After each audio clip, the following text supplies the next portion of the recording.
Oh, I'm muted. All right. You guys let us know. Good morning. Let us know when you can see and hear us.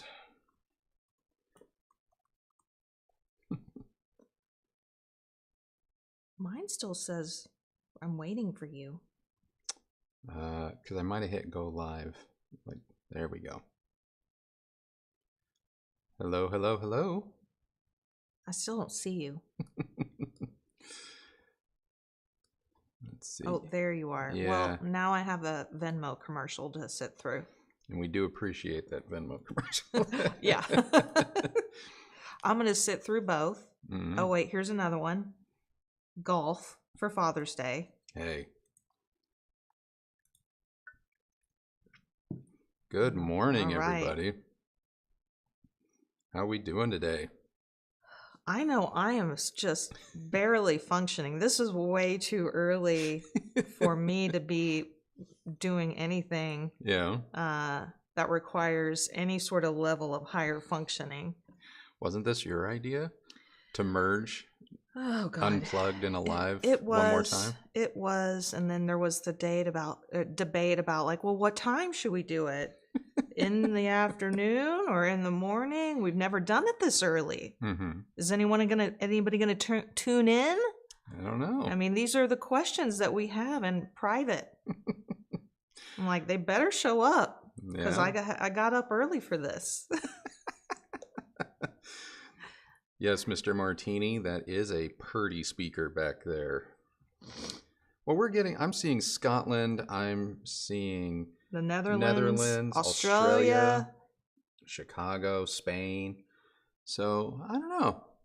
I did tell you that I thought going early would allow more people from outside of North America to tune in.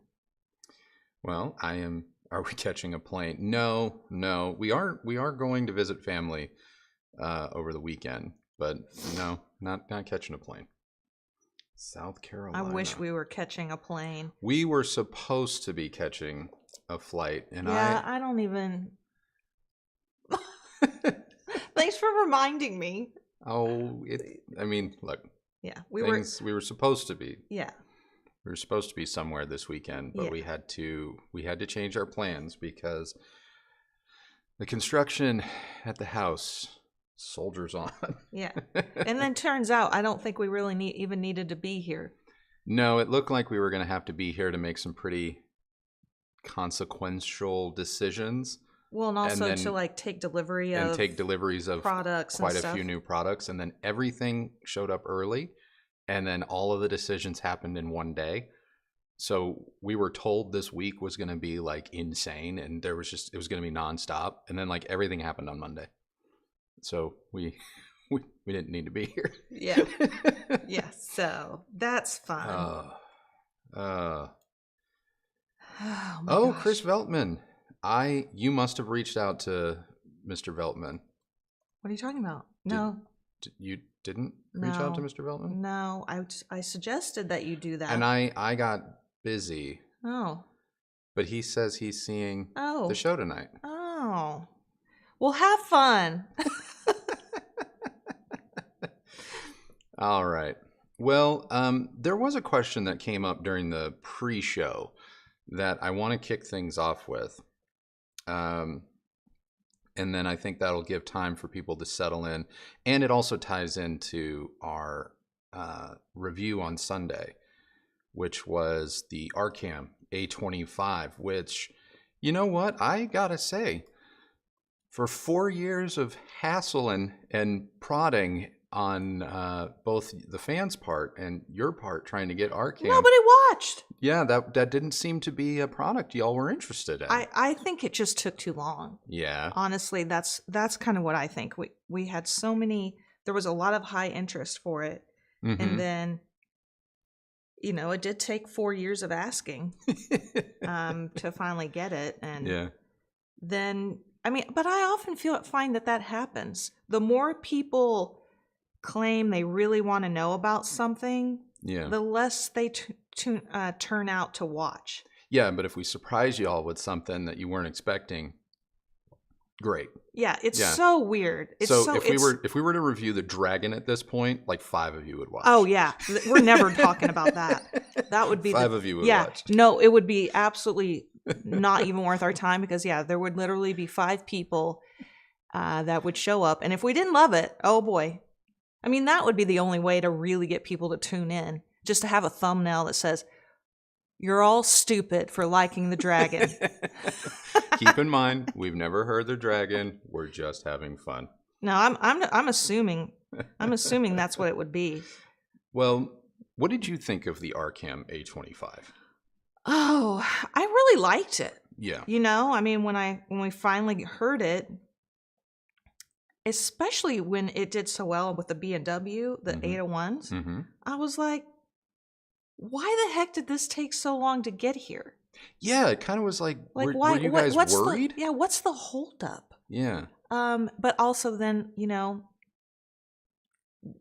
while the lady is very nice that we deal with, just the Harman rep, the people that are like the powers that be, I just think that they do things a little differently, and I don't know. Well, we were talking about that this week a little bit. Like, since Harman was acquired by Samsung, the level of like, I hate to use the word like bureaucratic red tape, but it's definitely slowed the process of like trying to get information or samples by 4 years or anything out of Harman. Because back when Harman, all of the individual brands, Mark Levinson, Revel, JBL, Infinity, they were all repped by their own departments and people.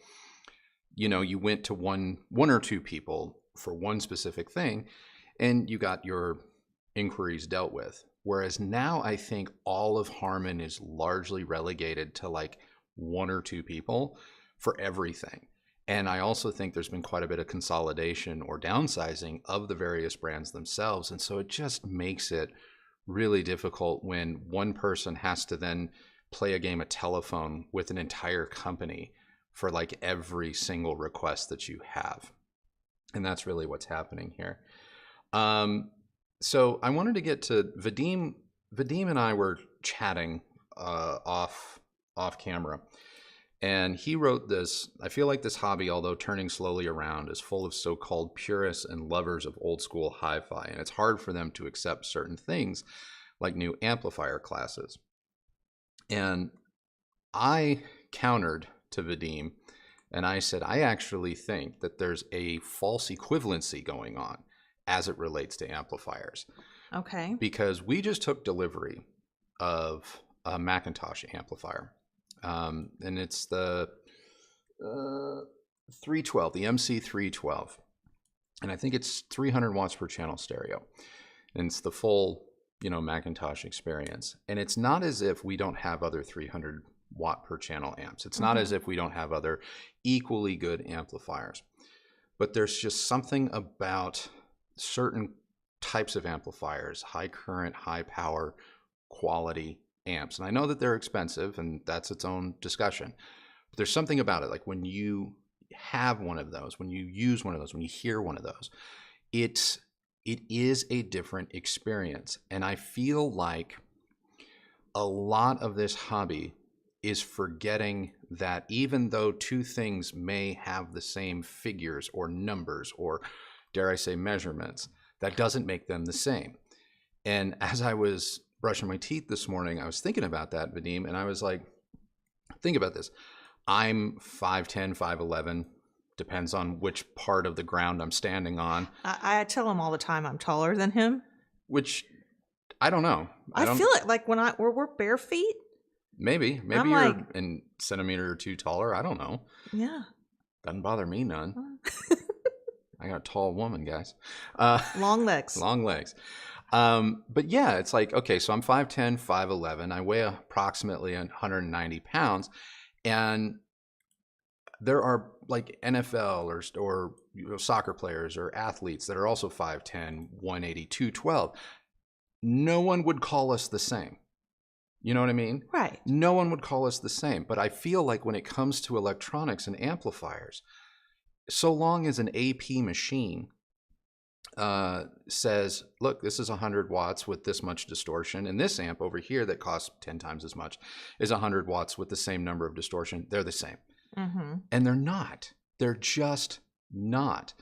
And you can hear it plain as day, just as you could look at me standing next to a running back for pick your favorite team where we might be the same height and go, they're not the same.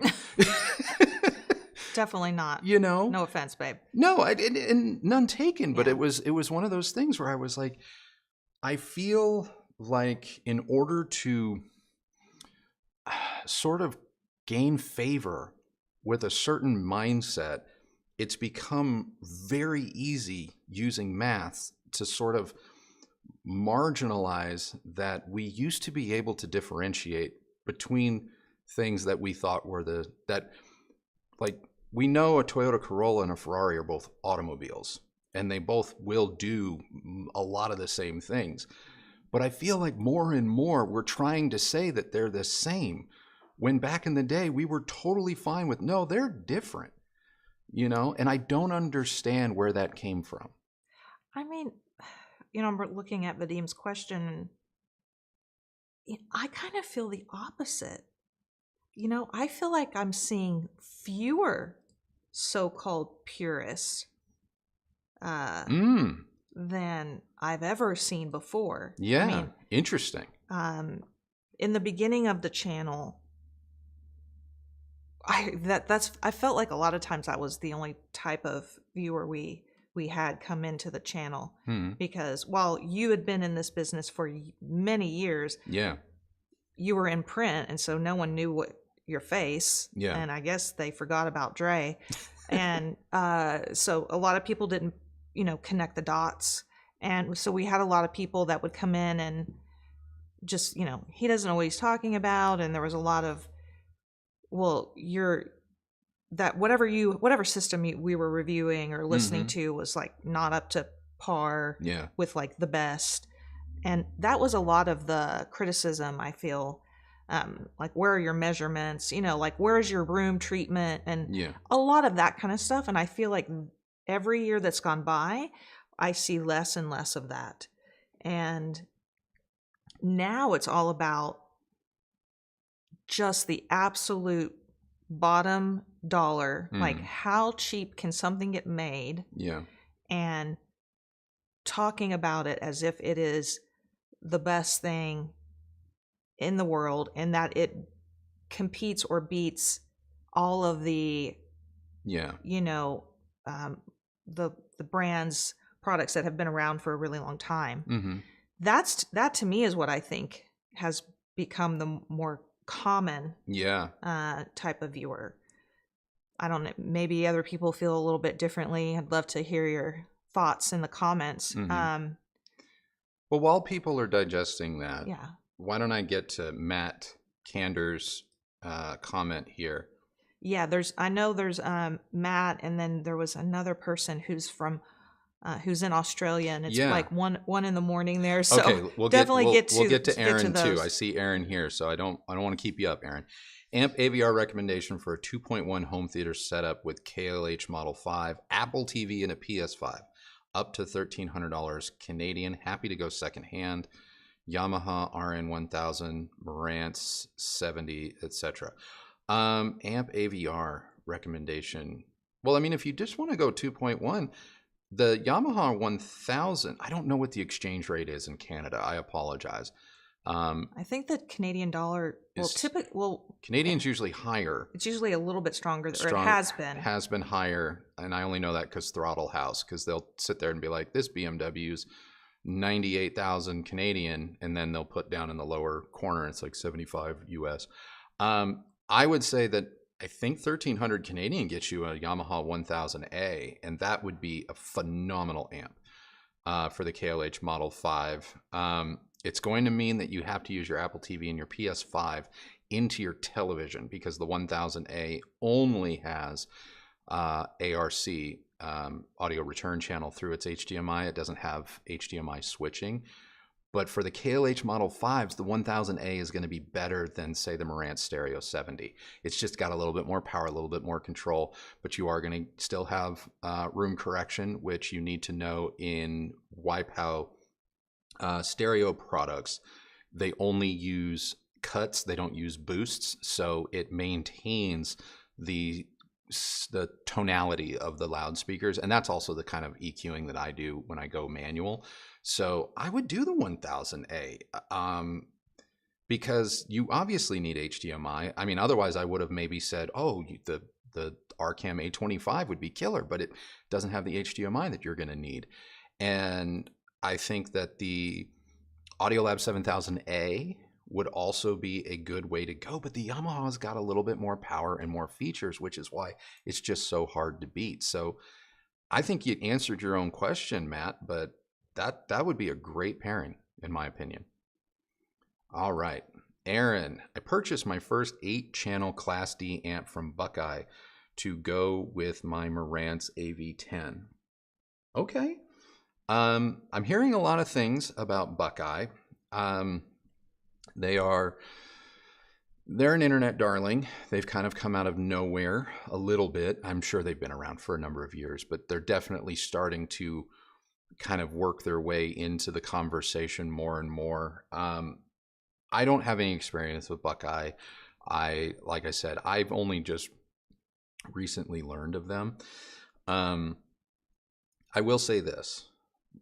Buckeye is one of those companies that I have noticed is a financial supporter of several outlets and beyond just like kind of like banner ads on, say, Stereophile or anything like that, but they are a financial supporter of some outlets that very much are effective at getting names into the zeitgeist. And so that's great business for them, and I'm not saying that to disparage them in any way because I don't know anything about their product. I really hope that people are paying attention to like, hey, this thing didn't exist 5 minutes ago, and now suddenly it's everywhere. And not to be cynical, but to be skeptical and understand like why. Because if a product is good and it performs and it's doing its service and whatnot, then great. But if out of nowhere with almost no real customer base, this is the thing that everyone is supposed to have, it doesn't hurt to raise your hand and go, but why is that? But it sounds like, Aaron, you have figured out something that works really well for you and your Marantz. Here's a question for you. Does it run cooler than Marantz's own Class D amp that I could use as a hot plate? Oh my gosh, yeah. I see Dwayne has gifted people, Dwayne so thank you, amazing. Dwayne. Oh, I kind of want to circle back to the previous conversation that the Dean kickstarted. Ted Haining. Let me see if I can find his question so I can put it up on the screen for everybody. Ted asks, has your perception changed because the audience is much bigger and now you interact more with a different kind of viewer? I mean, like I was saying, I do believe that our audience has changed somewhat over time. I feel like we've earned the trust of the people that used to kind of poo-poo or Andrew's credibility. I think over time he's changed their minds. Mm-hmm. But I just think that the average audiophile type, especially YouTube viewer, has changed on a whole, and I think that is, I'm just going to be honest. Like I think that it has to do with some channels that have grown in popularity, mm-hmm. That have drawn in a different type of audience or made some people feel more seen, mm-hmm. And they're talking about lower end products, and then other channels start to pick up that, and then like you were kind of alluding to, it suddenly becomes certain products becomes amplified, mm-hmm. where maybe they wouldn't have in the past. And that's not a bad thing. No, it's not a bad thing.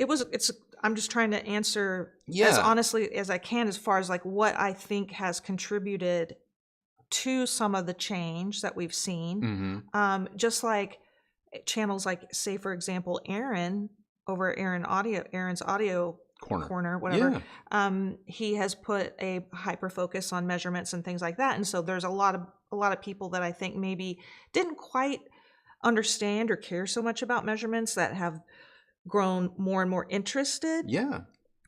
Even if they don't quite understand it, So I just think that there has been influence that has changed the audience. Yeah.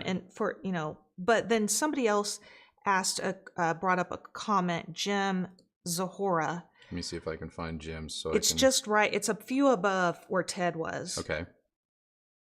Go ahead and answer, and Jim says it's because people are more broke than ever before. And I definitely see, look, I get it. The economy has struggled, over the past few years during the pandemic. Mm-hmm. But my personal thoughts are that I think as the audiophile audience continues to get older, they have less discretionary money to spend. And so I think they're the ones that are predominantly pushing some of this, the newer brands that are coming on to the market with very, very, very affordable products, because they're the older people are getting older. Mm-hmm. They're downsizing their living space. Mm-hmm. Again, their discretionary money is less than maybe what it was back 20 years ago when they were willing to spend 5, 10, 15 grand on their home theater or their home audio system. Yeah. Because I don't think it's really young people that are driving that market. So, those are just my thoughts. I don't know. Unfortunately, I don't believe, and this is just me, I'm not an economist, I just think that there isn't one economy anymore.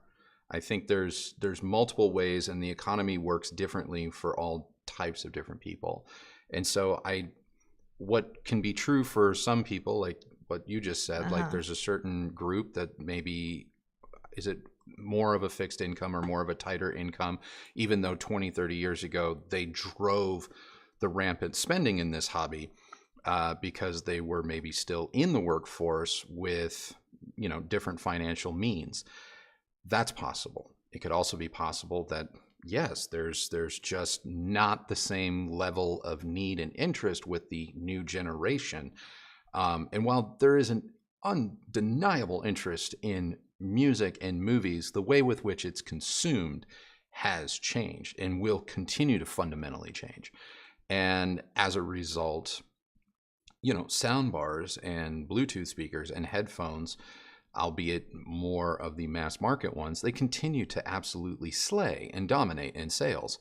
Whereas things like separates and processors and 12, 13 channel home theater systems, they probably do quite well for the specialty niche that they're in, but they in no way can match what's happening at a much more mass market scale.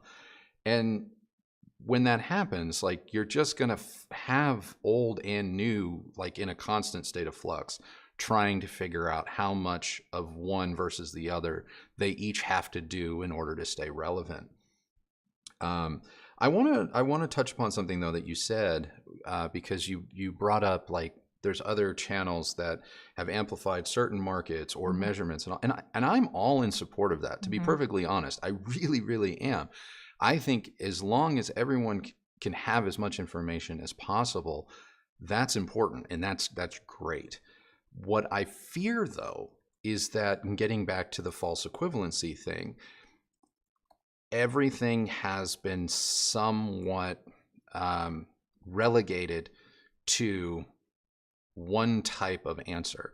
So, like, if it measures well, it's just well. If it measures well, it's just great. And we learned that last week with the Emotiva, or 2 weeks ago with the Emotiva. Like, it, all intents and purposes, measures really well, but I would not call it a good sounding speaker. And so what do you do with that? What do you do with that information? All intents and purposes, some of these TI-based chip amps, and I'm not here to drag them, measure really well, but they also have known problems in the real world when you start to listen to it. And these are also things that subjectively people have found along the way that fly in the face of, well, on paper, they're quote perfect. And it becomes really hard if you base your identity entirely on, well, I have to let, say, data speak for itself, or vice versa, I have to let price speak for itself. And in which case, there's a lot of false equivalency in the price world where it's like, hey, this says 100 watts, that other thing says 100 watts, only 100 watt product A is $1 and 100 watt product B is $3,000. That automatically makes product B bad. And that's not the case. And that's not even remotely true. Or worse, you're getting false equivalency based solely on looks. Like, oh, this has meters, that has meters, therefore they're the same. And nothing could be more different.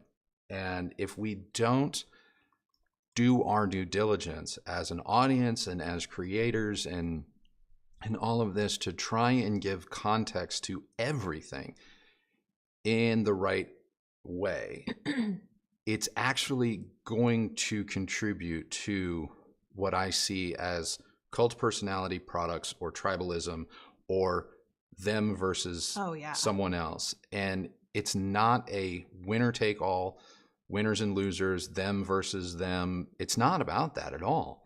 And it shouldn't be. And I fear that because it's so easy now, because of how much information we have and just the deluge of products and how readily available it is to kind of create something from nothing in terms of interest, the time to sit there and go, hey, just because product A has meters and product B has meters doesn't make them the same. But we have to make everything. I feel as if the world exists in party or fun size bites. And so you have to make the fastest comparison possible. And that is, this looks the same, that looks the same, this one's cheap, that one's expensive, get the cheap one because it's the same as the expensive one.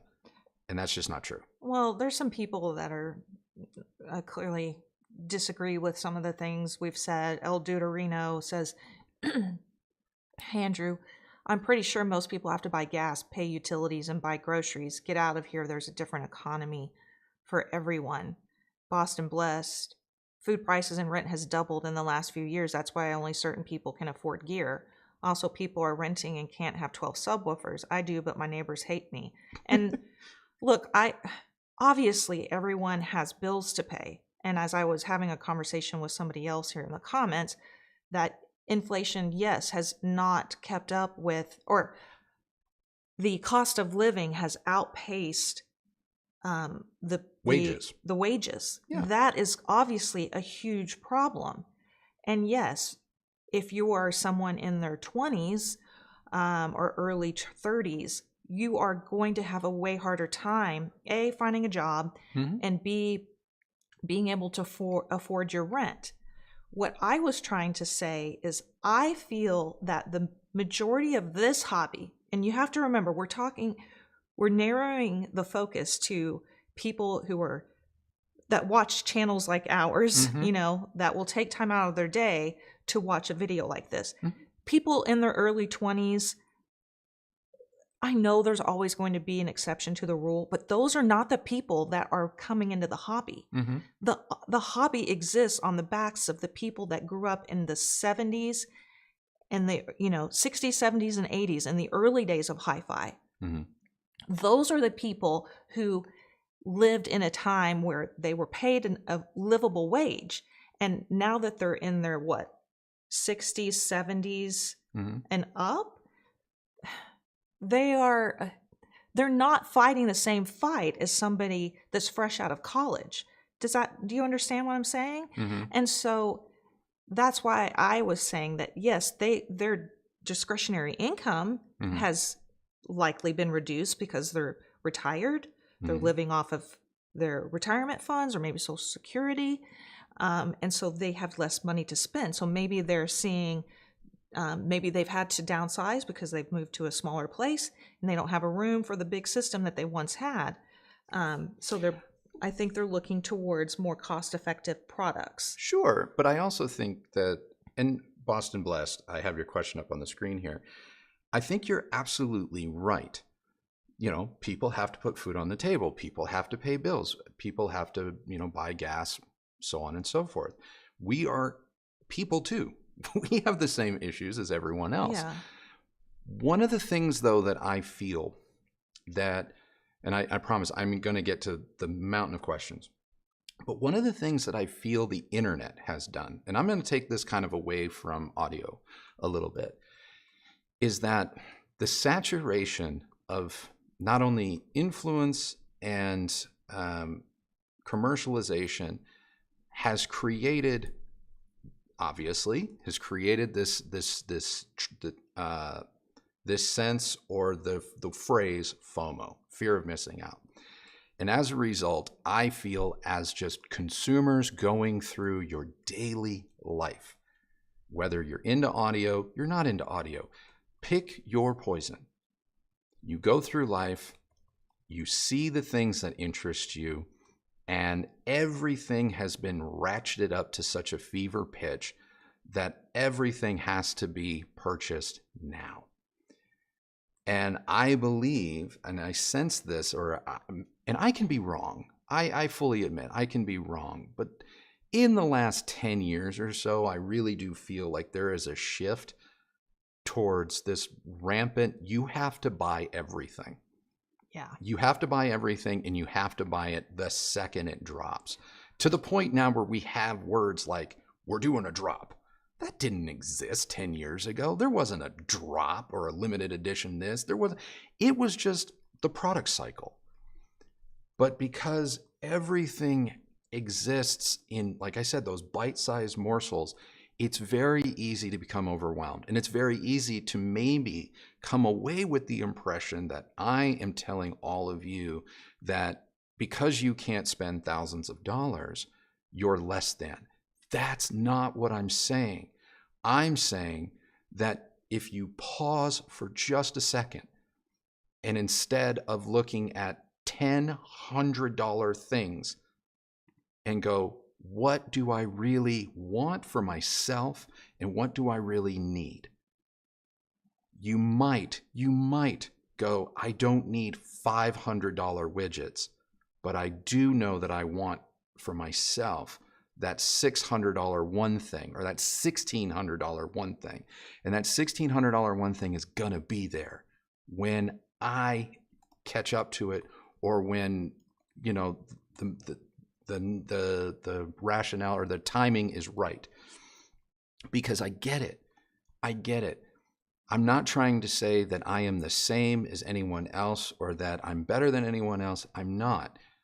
But I know what it's like to literally have nothing, to live in a trailer with a hole in the floor that rats and squirrels and snakes could get through. I've been there, I've been like, I've been at that point where I look at my own life and I kind of go, it can't get worse than this, right? And then it finds a way, and there were plenty of things that I know in that time of my life that I really wanted. And I looked and I go, man, like, once upon a time, I used to be able to actually afford that. Or I hope someday I'm able to make this happen. And it's just like, you just have to prioritize. And sometimes your hobbies or your toys aren't the right thing to prioritize, as you have pointed out.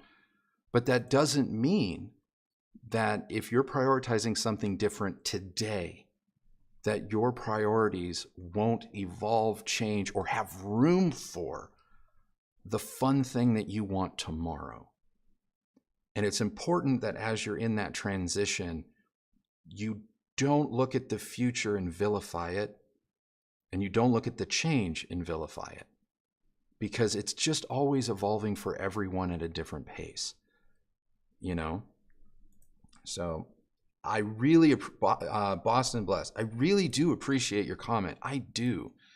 And I really hope that people don't think that I'm trying to take some sort of elitist posture. I can sympathize and empathize with every tier. I really can. I am always going to push back against the vilification of the things that maybe some of us don't have. You know, like, it is my life's ambition on a personal level. One of my goals, like, I want to own a Ferrari. I do. And I know that that makes me totally unrelatable, but I want to own a Ferrari because when I was sharing a room with my mom growing up, like, I would see like magazines in the checkout aisle in, you know, Nowheresville, Nebraska, you know, and there's like Road and Trek, and I just Ferrari Testarossa. It's just one of those things. Like, since I was a little kid, like that to me is just the coolest thing ever, and I want that for myself. And I'm not saying that it's not unobtainable or it's not impossible, but I realize, like, I can't just go get one right now. I mean, technically, maybe I could debt finance something and make it happen, but I don't want to be like that, you know? But it doesn't mean that anyone that drives by me in a Ferrari, you know, I'm like, F you, you know what I mean? Like, how dare, must be nice. like, how dare you? It's just still something that on a personal level, like, I'll figure it out. And I understand that it's totally stupid. It's totally stupid to want one. They're not the best cars. I still want one. Okay. Is anyone still watching? I mean, I think that, well, some people are. You know, Alexander's Samiko says, I came here for these out of hi-fi world conversations, and oh man, how you deliver, guys. Love you. And I really appreciate that. I mean, we do often get off tangent. Off on tangents. Whatever. It's early. It's early. And for the past 3 days, I've been woken up at like 5. Yeah. So anyhow. What I'm trying to say is that we appreciate that you are open to conversations that go beyond the hobby, because I think it is interesting. It helps you not only understand maybe us a little bit better, and in turn we understand you, but it helps to think about things that are outside of the hobby, because it actually affects the hobby. Yeah. But well, let's bring it back to the hobby here. Get to the questions. Yeah, let's get to I think it's Yuri. I own a Rotel 1592 Mark II after your review. Thank you. Want to upgrade my speakers. I have the KEF IQ9. KEF IQ9. I don't. Can you Google that? Sure. I'm not familiar with that one. Yeah. Love a dynamic sound. Budget is $3,000. Any recommendations? Okay. So Now he's in the Netherlands, so it may be a skew. We don't get. I'm looking at Stereophile's article, but they have some big ad or something over the freaking article, so I can't. Winning. Okay, it was their in 2006. It was their least expensive line. Okay. It's a tower. Okay. Can I see a photo? Can you turn your screen around so I can? Oh, okay. Now I know what those are. All right.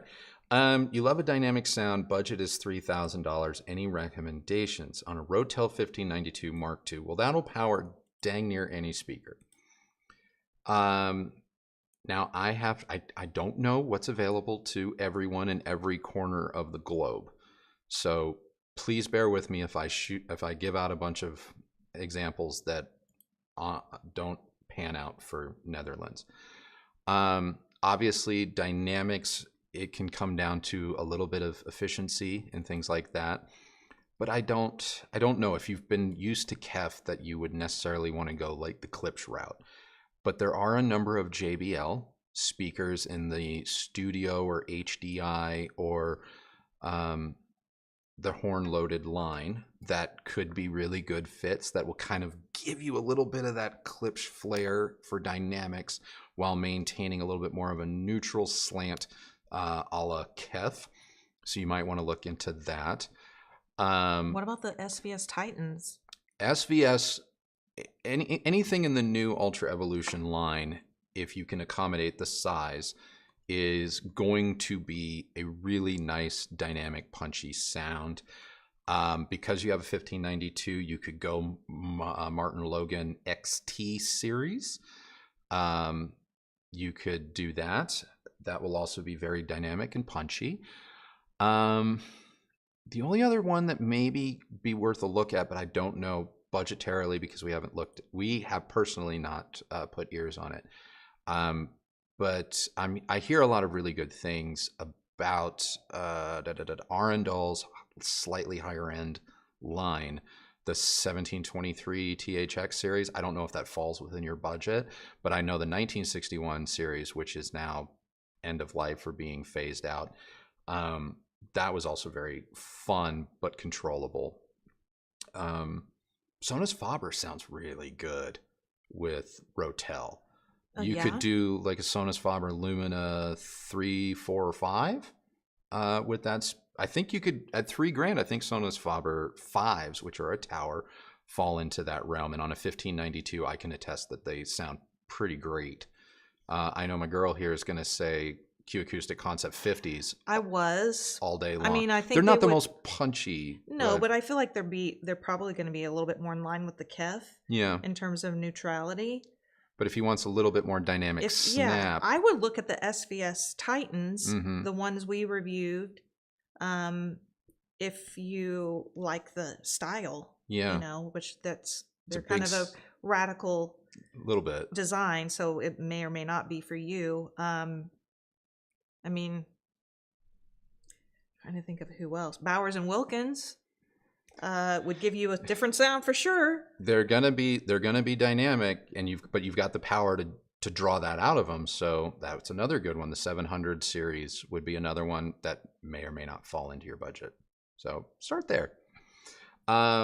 C Booty. If you could have back for free only one audio product you reviewed the past 4 years and no longer have, what would it be? Focal Utopias.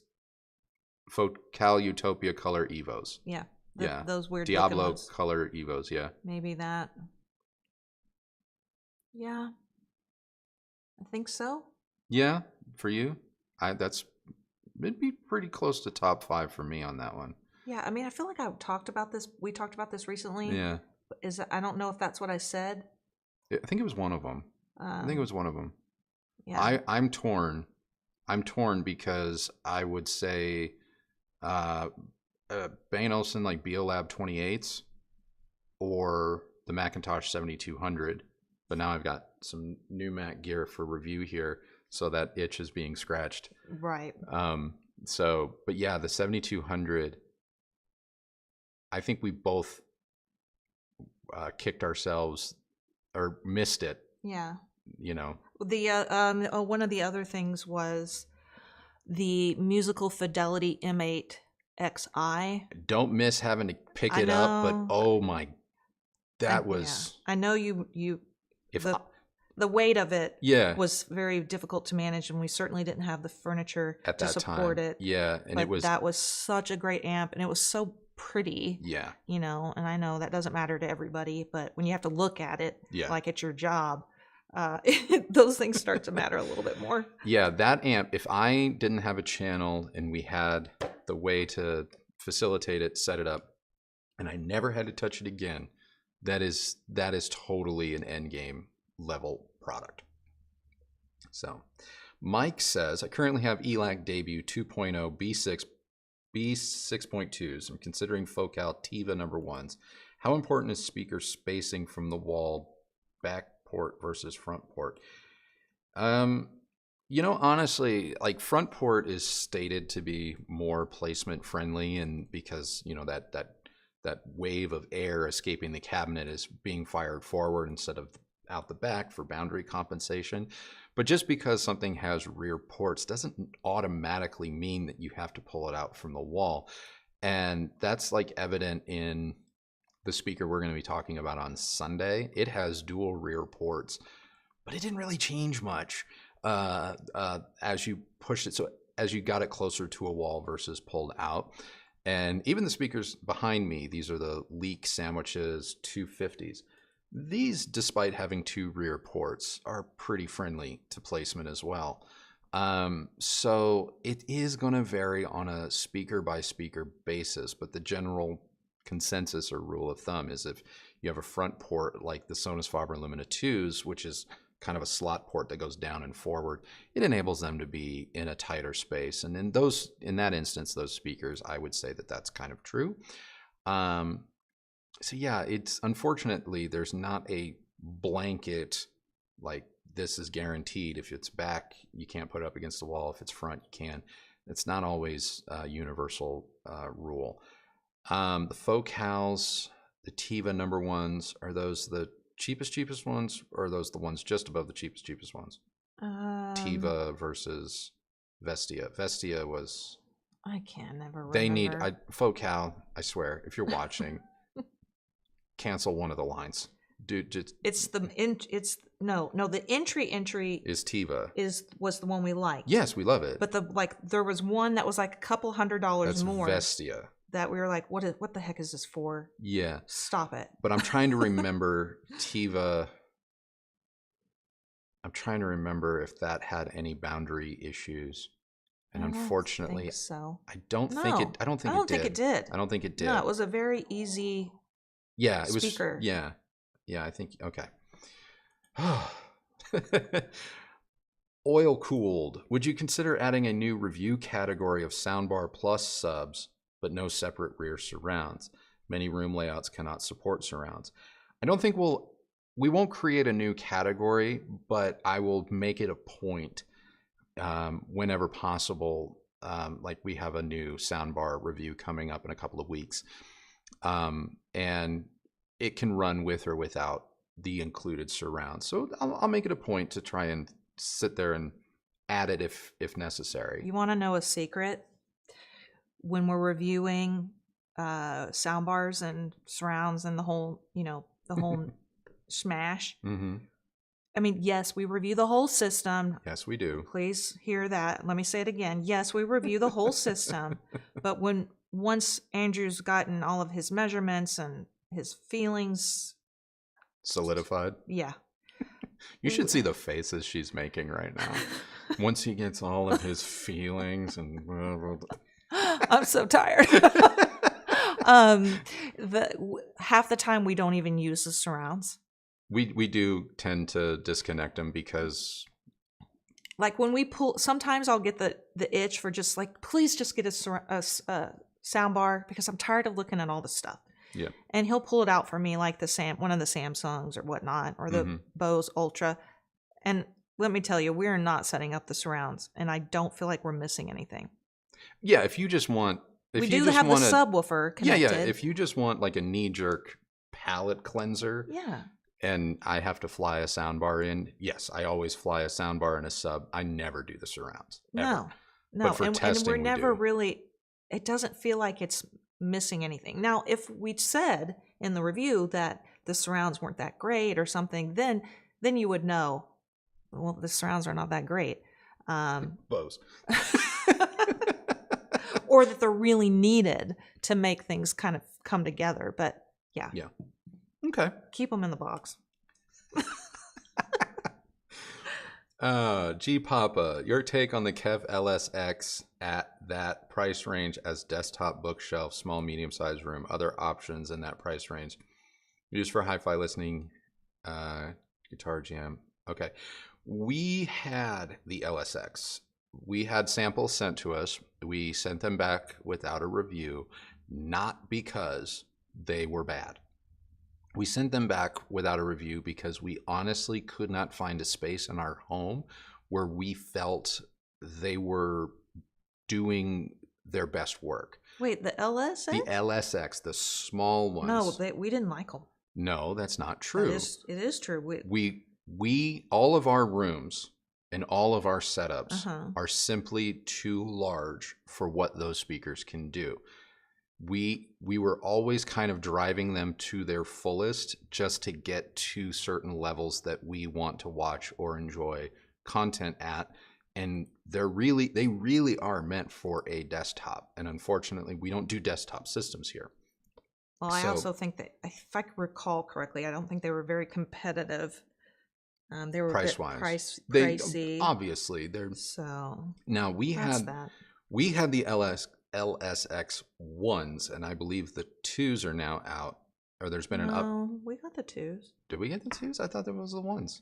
I think it was the 2s. Oh, well. Anyway, the 1s would have likely come out before we were actually here being able to speak to Kef. Oh, okay.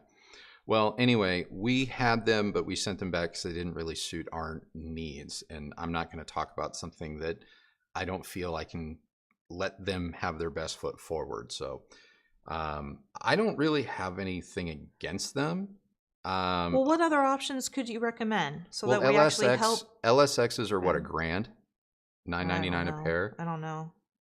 So what's the question? He wants a desktop bookshelf for a small, medium-sized room for hi-fi listening. I mean, personally, for me, as far as powered Kefs go, I start at the LS50 wireless 2s. That's where I would start. And I think they're like $1,400. And I know that's a little bit more money and they are a little bit bigger, but that is a demonstrably better speaker. Oh, for sure. And I think they'll be better at lower volume listening if you need it on your desktop. Sure. You say? Yeah, and I also think that they'll grow with you if your needs change down the road. Where I am telling you, the LSXs, they're not going to grow much beyond your desktop, in my humble opinion. They're just not. Whereas the wireless 2s will work on a desktop, but they can grow with you. Yeah, I mean, a medium-sized room. Yeah. You get yourselves if you're looking to stay in the Kef line. Yeah. Go with the. Now, if you want a little sleeper pick, G Papa and anyone else paying attention, as long as you don't need your powered speaker to be, quote, smart, i.e. it has built-in DACs, it has HDMI, the whole 9, but you want a really good powered speaker that can scale small to large, no joke, the JBL 300 series is still one of the best powered monitors on the market. You can get it in a 5-inch, a 6-inch, and an 8-inch, and they are phenomenal.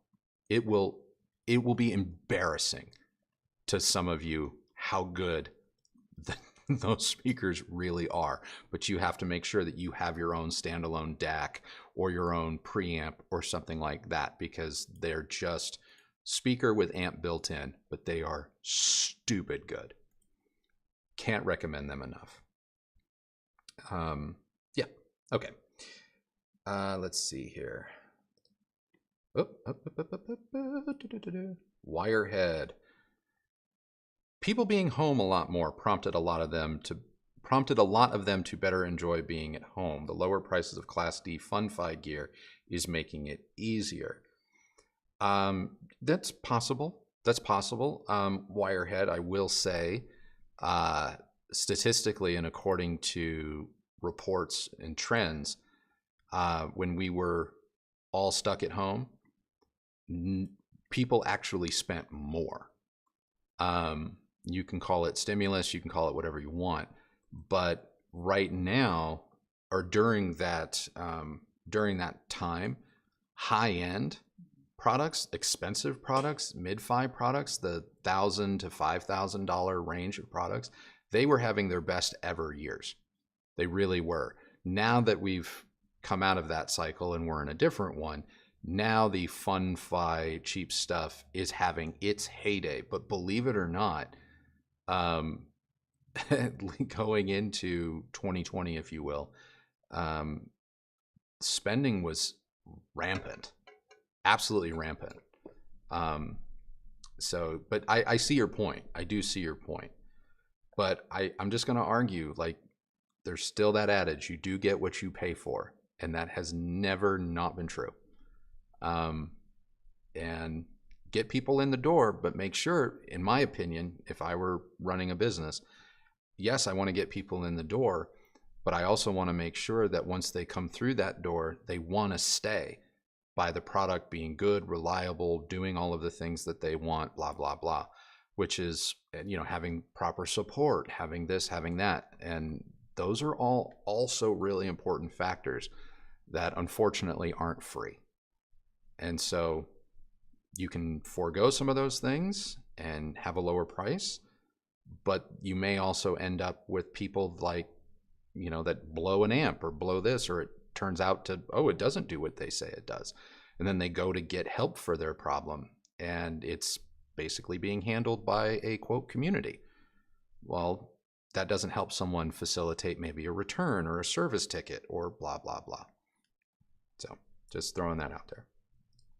Daniel, I recently got the LX305 with the Magnet Cinema 100s, and I like most of it, but I feel like the center is lacking volume and dynamics even after I run direct. Any suggestions? Have you tried, and not to kind of poo-poo Dirac or anything, but sometimes auto room correction software, whether it's Dirac or it's Odyssey or anything like that, sometimes they just get levels wrong. And so it's always kind of a thing that I do, and I would encourage anyone that maybe feels the same as Daniel to make this more of a habit. Go back in and check their work. So once Dirac does all their stuff, or Odyssey or YPOW or Spatial Audio, once they all make their adjustments, go back into like the individual channel levels and just kind of see where it puts stuff, because it's not uncommon sometimes for the microphones to get tripped up or, set a distance wrong, so on and so forth.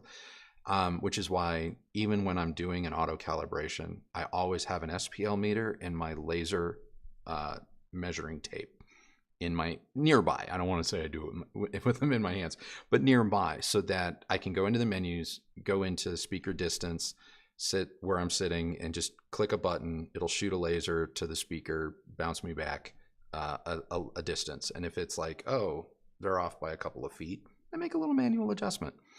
Or I run the test tones and I look at my SPL meter and it's like, oh yeah, they put the center 3 dB down from the mains this time, just for whatever reason. Like maybe there was an errant sound that it picked up and it confused it. And so it, because not always are rooms like perfectly silent when running that stuff. I know they're supposed to be, but you just turn that back up, to match the left and rights, or just turn it up to taste. Go ahead, and Dirac will deal. It really will, and Odyssey will too. So try that first. I don't believe that it's a power issue or it's anything to do with your receiver. I think maybe you might just want to manually bring the center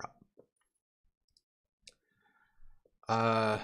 Speaker cones, dusty AF. Best, safest way to clean. Hey, just really quick. Yes. Daniel, who you were just answering the question, says, I did all of that with a DB app, and they are all set at 75 on the test tone. You forgot to mention that.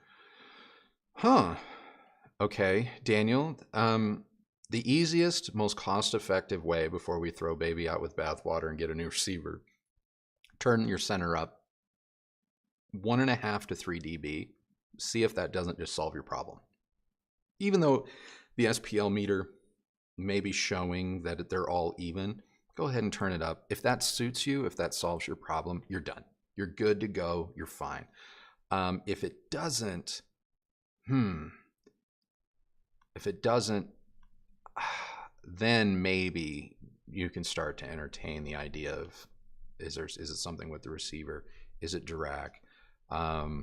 Should you be looking elsewhere? I don't want people to just automatically think buying something is going to solve the problem. It may, but it very easily couldn't or may not. So if it's just as simple, you want the center to be more pronounced, go ahead and just turn it up a little.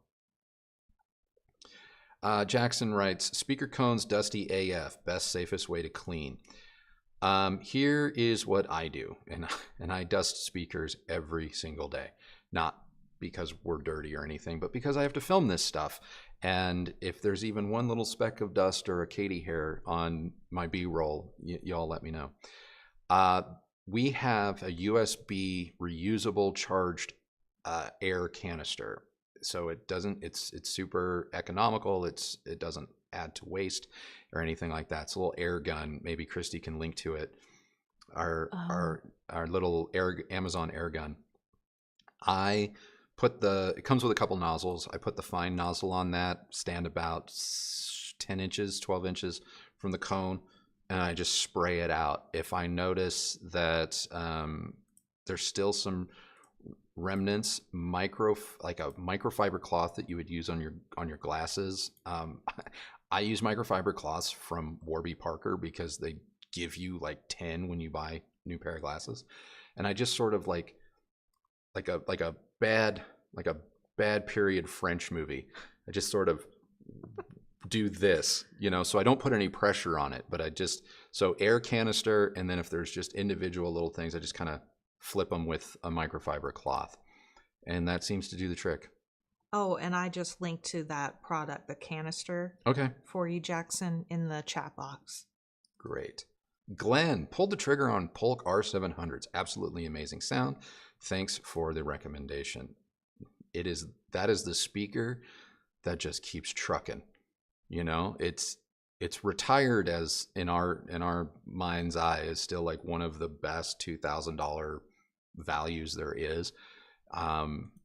It gets a blanket recommendation for life from me. It's just a great speaker, period, full stop, end of story.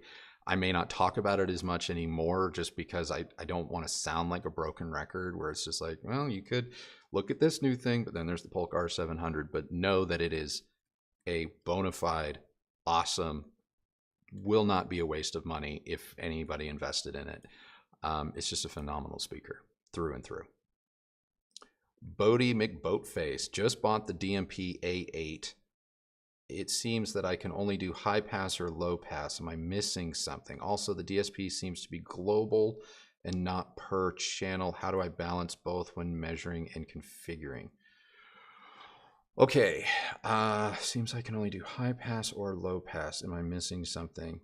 Unfortunately, I do not have my A8 in front of me, and yes, it is a bit of a computer. I do believe you have to make a choice when it comes to the pass-throughs, and the DSP seems to be global and not per channel. You are correct on that. The DSP PEQ is summed or stereo and not left or right. If you want left or right, you've got to go with mini DSP. That's not necessarily a bad thing. How do you want to balance both when measuring and configuring? What I do is obvious. I take a lot of different readings, and I do mean a lot. And so I'll have my primary listening position dead on and run the left and rights through Room EQ Wizard in stereo and measure them. And then I'll move the microphone a foot to the right, do the same measurement, foot to the left, do the same measurement. I'll go to the corner of the sofa, do the same measure. And I will take probably a dozen measurements across my entire sofa, which is, what is our sofa, 9 feet? 8 feet wide. So across an 8-foot wide span in Room EQ Wizard with right and left speakers generating the sweep. I will make no fewer than 6 passes, but usually closer to about 8 or 9. And then I will average the response of all 6 to 9 measurements. And then from there, create my EQ filter and then put that into the A8. And that is how I do it. And it works. Is it as granular, say, as what Mini DSP does? No, but you're getting so much other functionality as well with the A8 as opposed to the Mini DSP. And the A8 is just, you can actually do that right there on the touchscreen or in the Cast app portion of the app. So it is a little bit easier. It requires, pulling out a few less cables and whatnot. But that's how I use the PEQ DSPs and all of that inside the A8. Hope that answered the question. Couch Potato Audio. Andrew, how do you really feel about these products? Excuse the term. Hi-fi. Yeah. I mean, didn't you just? It is a term coined by those manufacturers, the Chinese manufacturers. It's not meant to be. It's not meant to be derogatory, but at the same time, I am trying to be respectful to people that feel it is derogatory. Mm-hmm. So, look, I didn't make up the word. Like Kristi said, mm-hmm. It was actually coined, near as I can tell in my research, it was actually coined by one of the brands themselves. Was it like literally on their? It was used on one of their press releases or their pages dating back years. Oh, I thought it was like actually on the product, like printed on the product. Oh, I don't know about that. I don't know, but Anyway. I tried to find the origin of like when that was first used, and I don't know if I found the origin, but I do know that that is a phrase, a word, a term, an abbreviation that the companies themselves use. And so the few times that I've used it on the channel, I didn't think anything of it, but I have since been told by numerous people that it is derogatory to them. So I am doing my best to try and maybe not use it so much.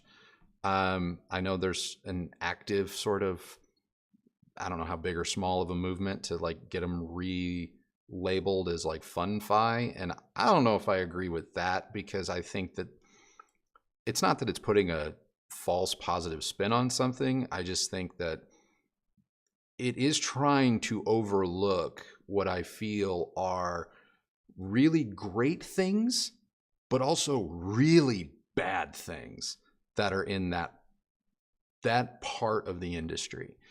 The really great things are, yes, it is enabling people to have fun, experience a certain level of sound quality at a very, very low price. That is a good thing. And so long as everyone's expectations are managed properly, I do believe it's possible to have a very enjoyable experience with these products. The bad thing about these products are, I believe they are contributing to a rampant consumerism that we talked about at the start of this show. They are creating a lot of waste. They are creating this concept of disposable hi-fi, where people are buying multiples of the same thing, sometimes several times in the same year, just because this one's fixed the problems of the one before, rather than having the product come out properly the first time. I think that these products create an imbalance or an unfair, call it environment, because they are so inexpensive. It would appear that the audience at large is willing to overlook or forgive sins of the father, whereas if it was Denon, Marantz, Krell, or whatever, if they engaged in similar practices, no one would stand for it. And that is a false equivalence. That's not a false equivalency, but that is an imbalance in the playing field. I mean, it's kind of cognitive dissonance. Yeah. I mean, I think that, oh my God, my brain just. Well, I'll finish. Let me. You finish. Maybe I'll my finish thought my will thought. creep back in. Yeah, because it's one of those things where it's like we said at the start of this, 300 watts is not a 300 watt amp is not the same, even though both claim to be. Like there can be differences, and then on top of it, you have just I'm just going to call it what it is: the rampant false advertising of a lot of these products, but because they are sold, manufactured, and run by companies that don't have postal addresses per se in certain countries or in certain economies, they're not beholden to the same rules that some other companies who exist in the same marketplace have to abide by. Never mind the fact that a lot of these companies have risen to prominence for better and for worse. Because keep in mind, as Americans or as a global economy, we reap what we sow. But they've managed to grow in popularity and create the products because for many, many years they didn't make their own products. They made the products for other people. You're saying they were the OEMs. They were the OEMs. And then because there isn't really copyright law in Asia, like it doesn't really exist. They don't have to honor it. You mean IP? IP and all of that. Like now they're just kind of making the thing that they used to make for someone else. in order to make them competitive at one point. Now they're undercutting their quote customer, and doing it with their name on it. And we have a lot of parity as a result. Yeah. And a lot of people now are starting to not realize, like, 90% of these products are exactly the same. They're exactly the same, and they just come out under different names. And if you start tracing a lot of those names back, you'll actually find that they're all kind of the same company. Some are, not all of them, but some. And it's just like, it gets really weird. And I don't want to say scary, but you're not always kind of getting and supporting what you think. And so I don't blame anyone for wanting to have something that is good at a low price. I don't blame anyone for that at all. And I mean, I think that's human nature. It's human nature. We all want, we see the Ferrari or like the really nice piece of furniture. we do this all the time. Like, we see a really nice piece of furniture. Yeah. From, like a high-end brand. I'll just come right out and say it. Minotti makes a console. They're an Italian furniture company. They make a console table that I want. I want it so bad. But I can't. I mean, and it would look great. Trust me, if I photographed it and put gear on it and kitted it out, you would all be like we would all need to take a cold shower. But I can't bring myself to spend $28,000 on a cabinet. I just can't. And I'm not saying that that's not what it's worth, because hell, one of my favorite channels to watch on YouTube is Blacktail Studios. And I watch him make, not that I even like epoxy tables. Like, they're not my thing. I just like watching people craft things from nothing, but he'll make an $18,000 desk like it ain't nothing. And people will pay it. And I don't fault people for paying it. I really don't, because when you see the time and the effort that goes into it, it's just, when it comes to Minotti or Blacktail Studios, I'm just being honest with everybody. Like, I just don't have $27,000 cabinet money. I just don't. But boy, if you do, and I happen to be a guest at your house, forgive me, or apologies in advance if I snap a couple of pictures, because I think it's art. I just think it's art. Like Glass Italia, like they have a table that is straight sex. It's just pretty. It's pretty. Yeah, it's a dining table. It's a dining table. And is it practical? I don't know. Probably not. But I love it. But I think it's like $8,000, and I just don't have $8,000 dining table money. The point of this was that even we are trying to look for the knockoff, so that we could have something similar but save money. Yeah. But we have been burned. Oh, sure. By the knockoff, and we've learned the hard way, and which is why, in the last 2 years, I would say we've slowed our roll a little bit in being like, look, I know what we want. I know what we're trying to do, but like, I hate to bring this back to furniture, but we've moved a little over 2 years ago, and we have just now taken delivery of our third sofa, and it purely because, and we spent for it. We saved and we spent for it because we bought two that were nice but more budget friendly, and they didn't even make it a year. They were falling apart inside of 6 months.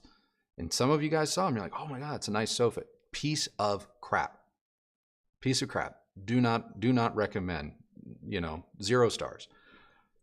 And so that is kind of how I feel about, it's not even just, their products. It's anything that maybe looks too good to be true, Well, and also there's a lot of comparisons that get made to, like products that cost, 20 times the amount of maybe the newest whatever amp, that's like $299 or whatnot, and that creates a hype. Yeah. and a fervor around a product, where people believe they're going to be getting this amazing performance, and that might not be true. Mm-hmm. And it seems like there's also like saving money for something a little better has become like a 4-letter word. Like you can't. Like we've talked about certain products, and it's not even what, I think what you're talking about, or what the question was about, the FunFi, whatever. Mm-hmm.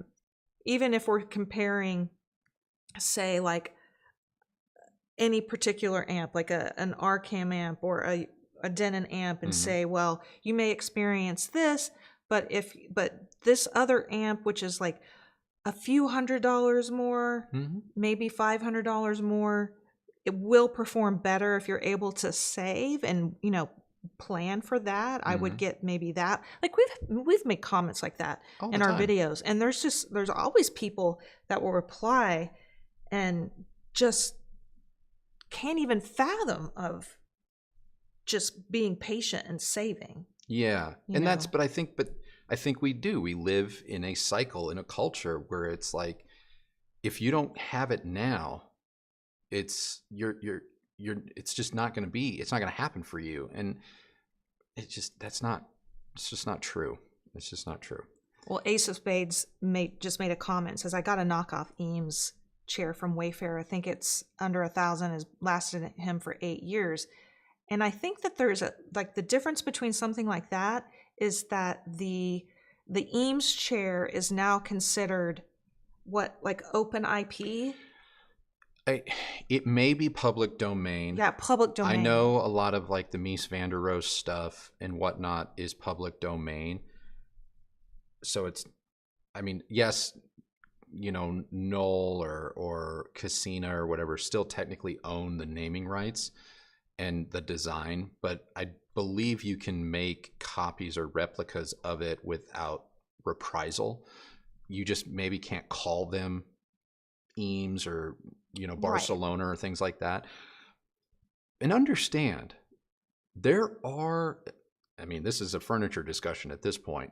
There are places that are making replicas of products under either limited license, or they're trying their best to make them into the standard of the originals. And if you happen to get one of those, then great.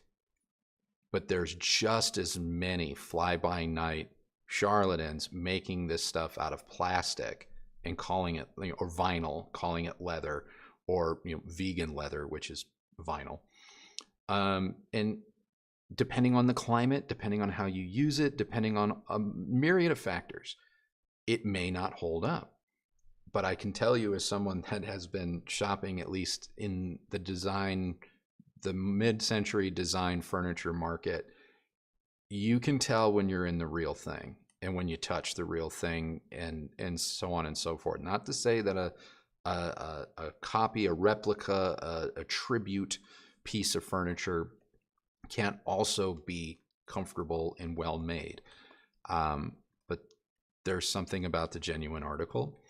And yeah, but I'm glad that you got a good sample of your Eames chair. I really am, as someone that has purchased real Eames chairs and replicas. I can say I have not been as fortunate with the replicas. We had a replica in Austin. You guys saw it in a lot of videos, and I can tell you, in photos, it looks the part. It looks the part, but man alive, that chair wasn't comfortable to sit in at all.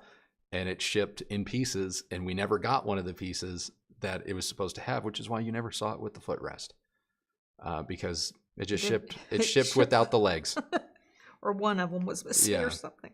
So anyway, get back to the questions, babe. Jay Lauren, Andrew, you're nailing the consumer issue. Question: engineering acoustic thoughts on filling, energizing a room with tall 19-foot, in my case, ceilings.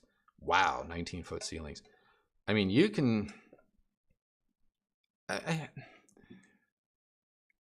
You can fill a room with sound with small speaker, big speaker.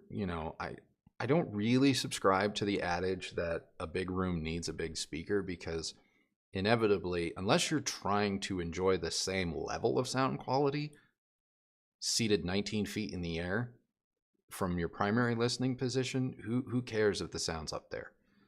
And sound is going to be largely directional to a certain distance. And so as long as you're within kind of the distance, you can have bookshelves in a 20 by 20 by 20 room and still feel like they're filling the room.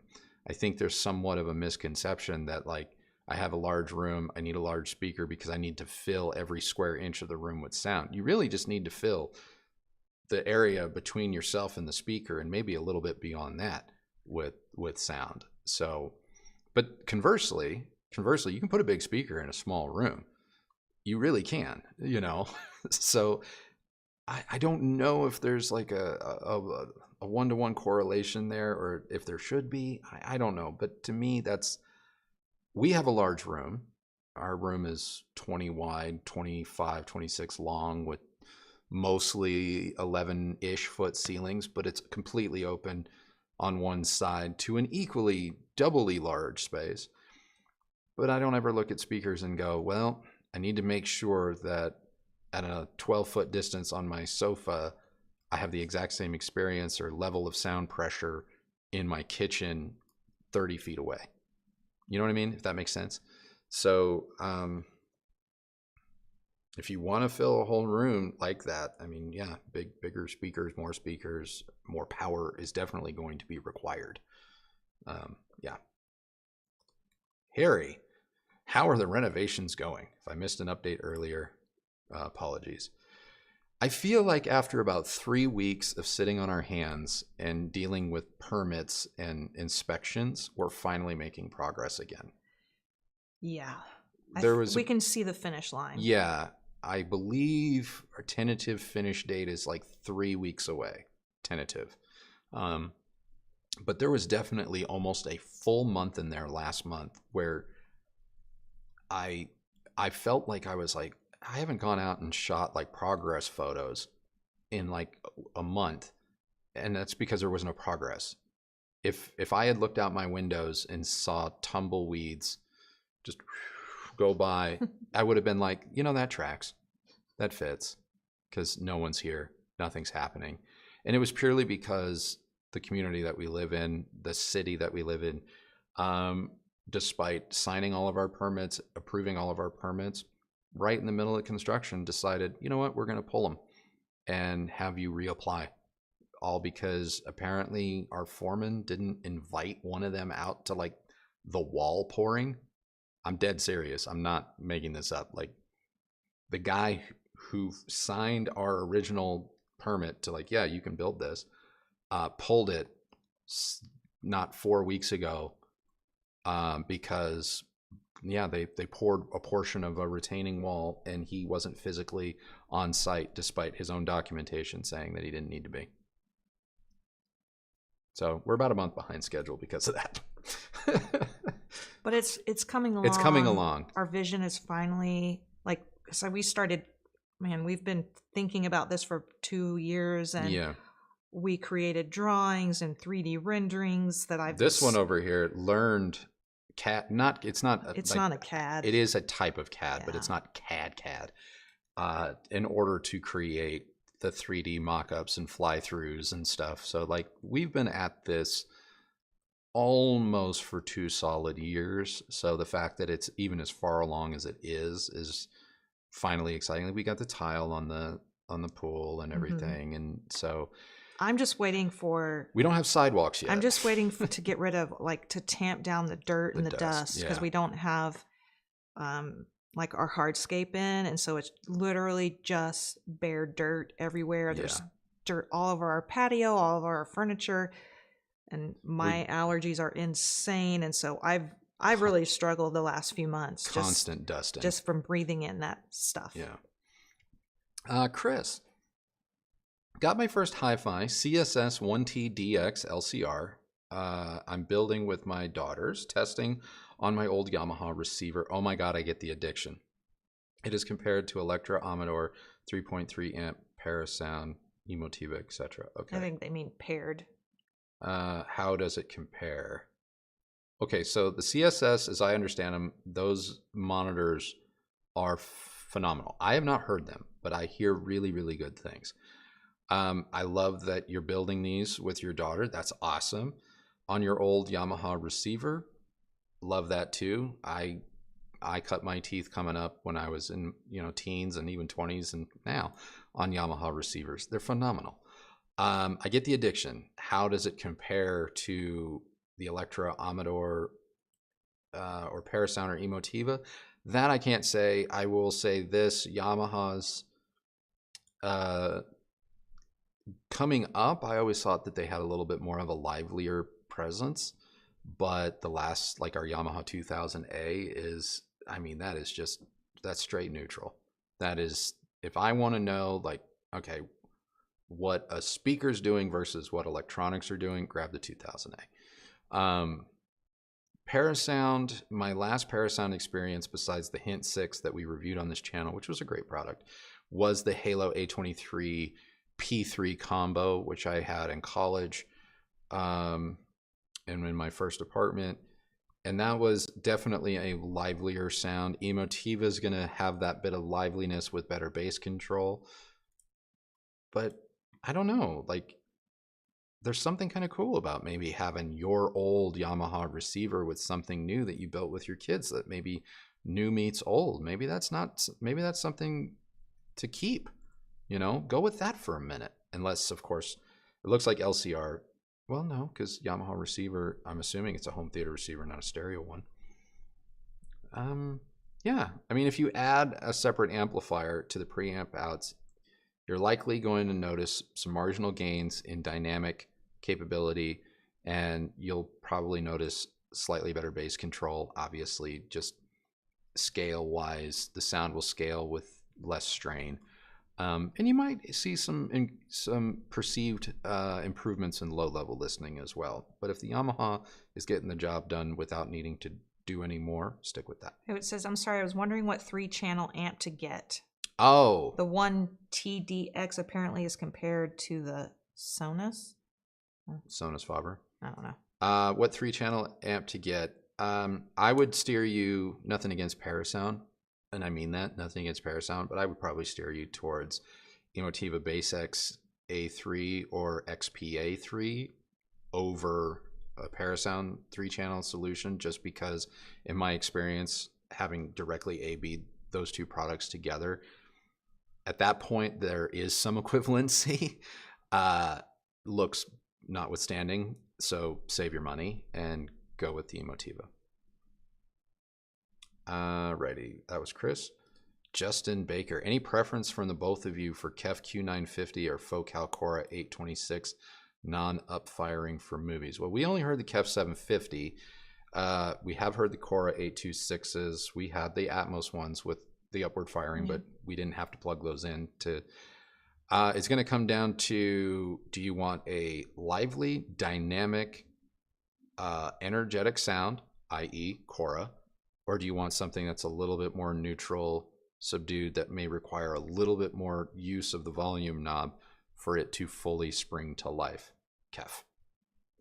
I think that's the simplest. I mean, that's a good description. Yeah, both will get spot on. I think both can get you to your happy place. You'd probably be more immediately impressed by the Focals. But longer term, you could probably listen to the KEFs at higher volumes without, if you're sensitive to higher frequencies, without maybe going like, feel pressure here. Really depends on what kind of sound you like. Yeah. If you like a livelier sound, like something maybe from B&W or Klipsch, get the Focals. If you're more a fan of, it's got to be straight as an arrow, then get the KEF. Yeah.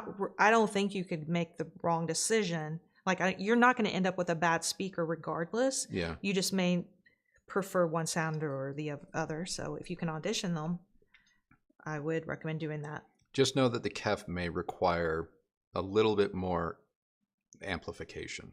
That's the only caveat with that. I have a set of B&W HTM 71 S2s, 704 S2s, and 607s at surrounds with an MRX 740. Do you think the MRX 740 can do them justice? I only listen at moderate levels with occasional. Yeah, I think you're fine. I do. That MRX 740 from Anthem was phenomenal. It may not have been the fastest switching. It may not have the coolest setup menus, but in terms of amplifier power, you're good to go. You're good to go. And as long as you don't need copious amounts of channels, it's great. It's great. No, your B&W Anthem, awesome. It's an awesome pairing. I love Anthem sounds. Yeah. Their amps. Yeah. They're great. Bookshelf where the voice can sound deep and realistic as if I'm hearing a person in front of me. Bookshelf where the voice can sound deep and realistic. I mean, if you can get your hands on a solid, 8-inch two-way bookshelf, which I know a lot of those aren't made anymore, you're just going to want something that can reach down a little bit, and that has that body. I would go for it. Well, these aren't bookshelf speakers, really. What would you go with? Forte 4s. Well, that's going to give you the presence, the physicality of the sound will be present in front of you, but the Forte 4s may not have the cabinet bracing to give you the full body. Like, for example, they have the presence where it's like, holy shoot, that person's right there. Whereas these may not, like the Leaks behind me, they may not project, but they have the body. Yeah, but that's not solving his problem. Well, sound deep and realistic as if I'm hearing them right in front of me. It's almost like you need the Forte 4 in this speaker to have a baby. I guess. I mean, to me, if somebody's saying I want it to feel like they're in the room, then you want something lively, like a horn speaker. Oh shoot, I got my Klipsch's mixed up. I thought you were talking about Heresy 4. You said Forte 4. I said Forte 4. Go with her. Go with Forte 4, yeah. Not necessarily a bookshelf, but it is going to sit right on the floor. I mean, it's one of the knocks against the Leak. It's like, it's not a bookshelf, but it's not a tower. Well, neither is the Heresy 4. If you want something a little smaller, if you're it sits on the floor. No, I know, but if you're saying bookshelf because maybe you're tighter on space, you could go with the Heresy 4 and then add a subwoofer. You could also look at Klipsch 600M Mark II, which is a bookshelf. Yeah, but I don't think it has the body. Well, it depends what the definition of a body is. I think it's hard to get, in a bookshelf to, that's true. Fill out all of those. It's true. Those things. I mean, you're probably going to get the presence, but yeah, I'm trying to think. Like something deep or body, which is in like the lower mid range and I'm trying to think of bookshelves that truly sounded not full range, but that every time we fire them up, we're like, oh, wow. I mean, 805s. Sure. But we're going up market. We haven't heard the SVS Titan bookshelves speakers. No, we haven't heard those. But it's possible that could maybe bridge the gap. Maybe something from Martin Logan. No, I don't feel like the B100s went there, though. That was one of our things. It was a great speaker, but if you added the sub, I think you might get there. Yeah, that's tough. Diablo Utopia, yes, yes. Just Diablo. The answer to everything today, if you haven't caught on, is Focal Diablo Utopia Color Evo. Yeah, it's too bad the price on those went up so much, but. Yeah, they are a bookshelf, and they will give you everything that you're asking for. Yeah, the for budget$1 million, $24,000. The budget alternative is the Bowers and Wilkins 805. But when we reviewed them, how much were 16? They were a bargain at $16K. Yeah, everyone that bought them at 16, is feeling like diamond hands right now. They made a good investment. They made a good, even though the only good investment in hi-fi. Oh man, Mark, I have a 10 by 10 by 10 home office. Would love music speakers to replace the Zoom headset for music. Considering Klipsch in ceiling pair to deal with the lack of floor shelf space. Sonos amp suggestion.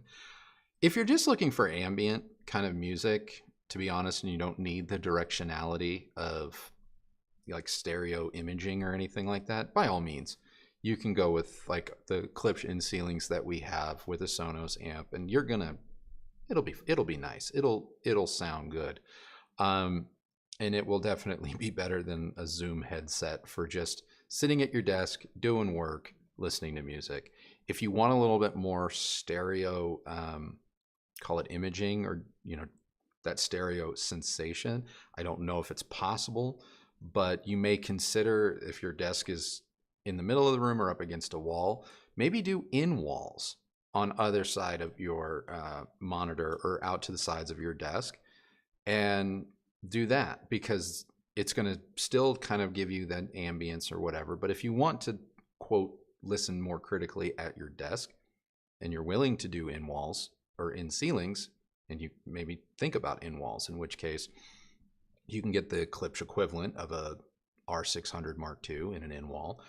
But you could also get any number of other in walls, and save quite a bit of money. Like Kef makes exceptional in walls, some of which are like the R line, and you save $700-800. Like you can get R3 metas in an in wall for $700-800 less than what a pair is going to run you, last I checked. So just consider, but I totally support the use of in ceilings, in walls whenever possible.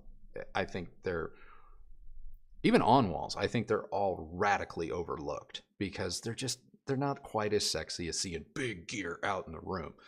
Like, I'll tell you this much, if SVS were to come out with a Titan version of like the in-wall, the speaker, the Titan, but in an in-wall, like I think I'd be one of the first people to maybe try that out, because I think that could be interesting. But you didn't ask about that, but anyway.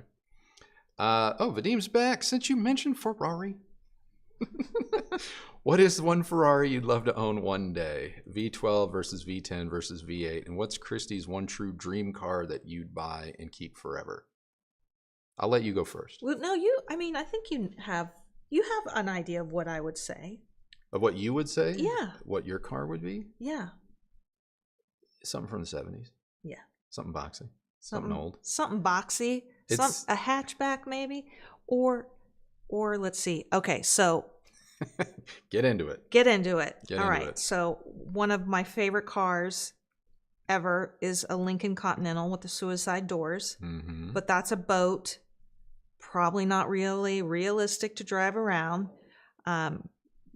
Then I would go with like a Mercedes from like the... You like this? You are really pulling hard on the late 60s, early 70s era SLs. Yes.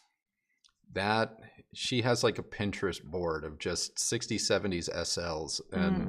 And they've gotten way too expensive now. Yeah, they used to be little sleepers. And even the early 80 SLs, which I don't tend to like, I think those are about to become arbitrage opportunities for car collectors. You can still grab a couple here and there. And the cat eye era, the 90s era, you wait. The cat eye era SLs, I had an SL 55 from that era years and years ago, different life. I have a feeling if I still had that car, if I were to go get it today and just garage it for like another 5 or 6 years, it would be worth triple what I pay for it. I also like weird 90s era. What was it? Were they Ferraris? My girl likes the 4-door Ferrari sedans from like the 80s and 90s, like when Ferrari, I believe Enzo he'd either just passed away or almost, but that last era of front engine, true 4-door, boxy, no one gave a shit Ferraris.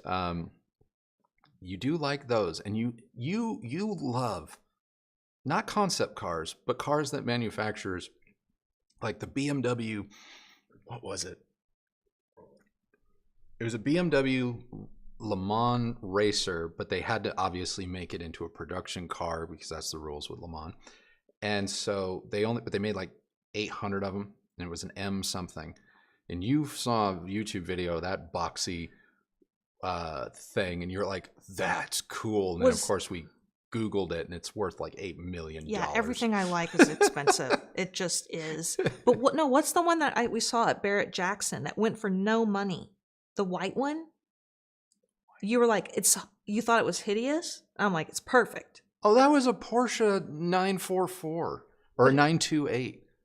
No, are you sure? Yeah, the hatchback? Yeah. That was a Porsche 928. You said nobody liked? They didn't like them when they were new. When Porsche came out with the front engine 6-cylinder 928, 944s, like they split the community like right in half as far as like, did you think those were real Porsches or not? Uh-huh. She loves those. And those used to be free. Like 10, 15 years ago, you could have picked up a 928, 944 or something of that ilk. You could have picked it up for $2,500. And now they're going across the auction block at like 50, 60 grand. And we were at Barrett-Jackson a couple of years back, a year ago or whatever. I don't even know. And I was just sitting there in the audience watching this white POS just... No, it only went for 40. That's still insane. Well, look. For that junk? Look, when I say only 40, no. I mean that it's because everything else, a truck. Oh, we were watching 10-month-old Ford F-350s go for $250,000. Right, but the Broncos, the restored or even not even restored. I could have slapped a Bronco logo on a Red Ryder wagon and walked out of there with 6 figures. But you remember like the old, like what we see guys, like contractor guys driving around like in like 70s era 80s F Chevy S10s.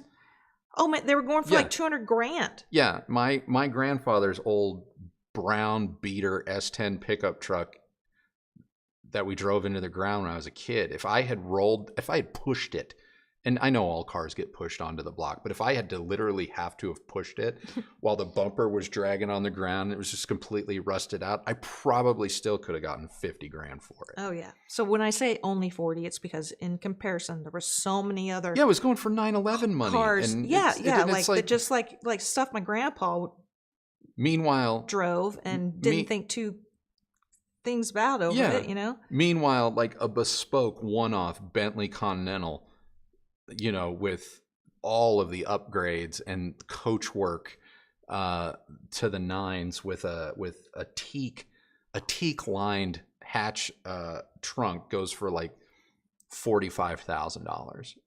The sticker on it was like, when it was new, was like $300,000. Goes for like 40 large.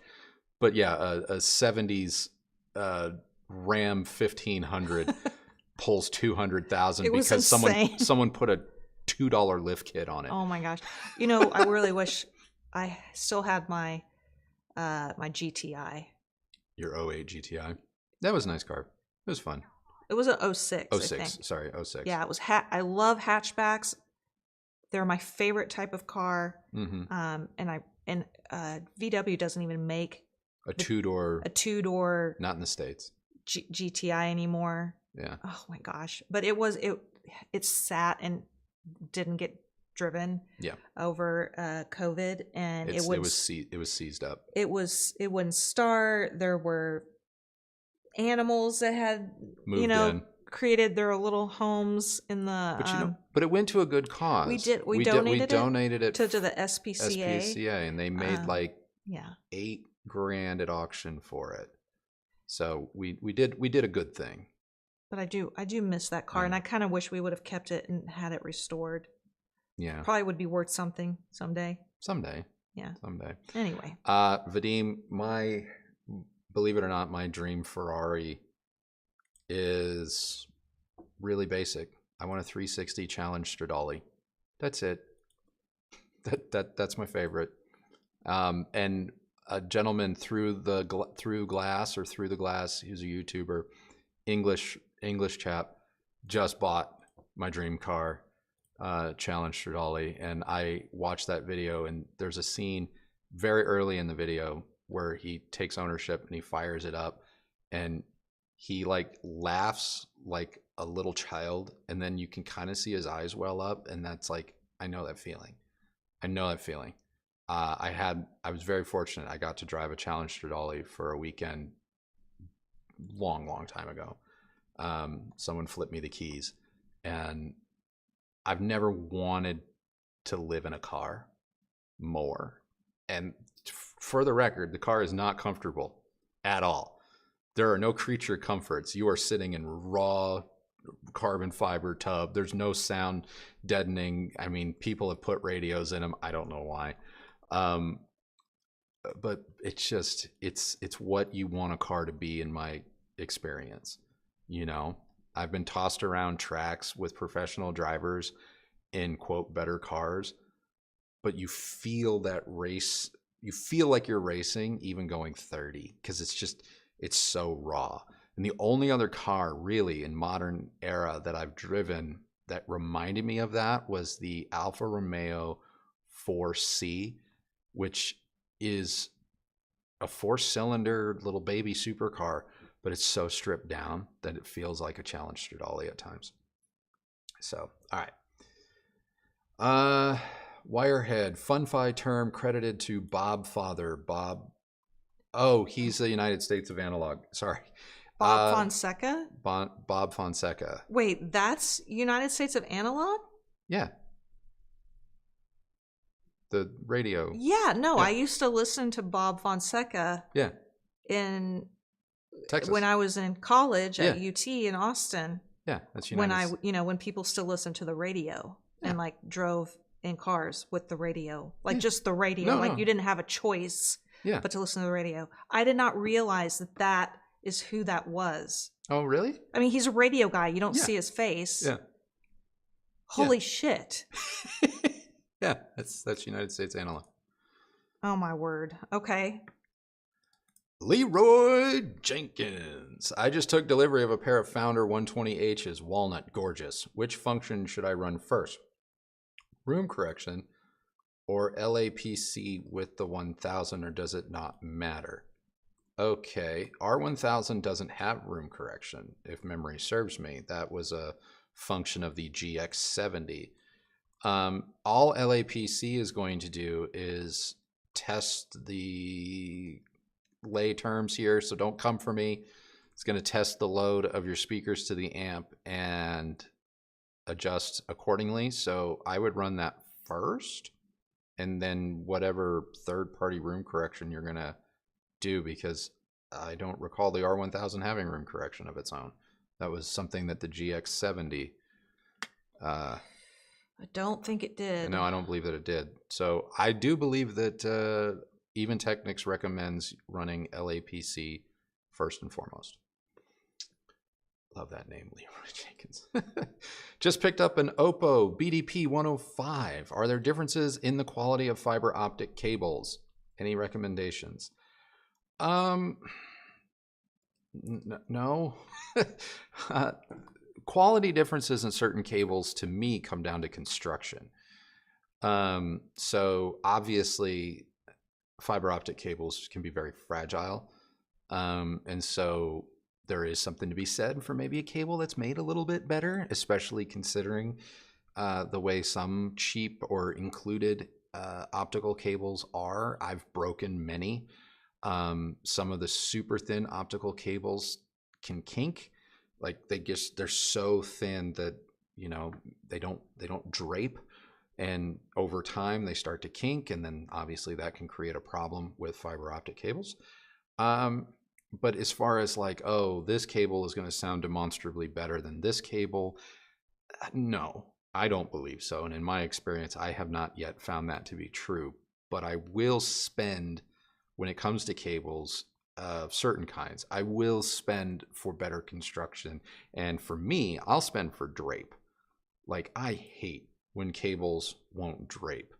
And I have to sit there and kind of stretch them out and stuff, which you don't really want to do with something like a fiber optic cable. So, Tau, Sony 85 Bravia 9, or TCL/Hisense 100 Mini LED, or LG 83 OLED for living room, home theater, watching Netflix movies most of the time. Well, I haven't put eyes on the Bravia 9 yet, so unfortunately, I can't help you there. I do not recommend Hisense at this time, across the board. I just think they have QC problems. TCL, Kristi and I love a TCL 98 inch, and we have a new one on deck. It's not coming for a little while, but we do have the new one on deck that will be coming to the channel at some point in the not too distant future.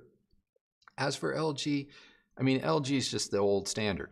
I mean, that's what LG OLED should stand for at this point, the old standard. You're not going to go wrong, but you may have to calibrate it in order to not go wrong. Whereas Sony, anything, put it in custom one, you're there.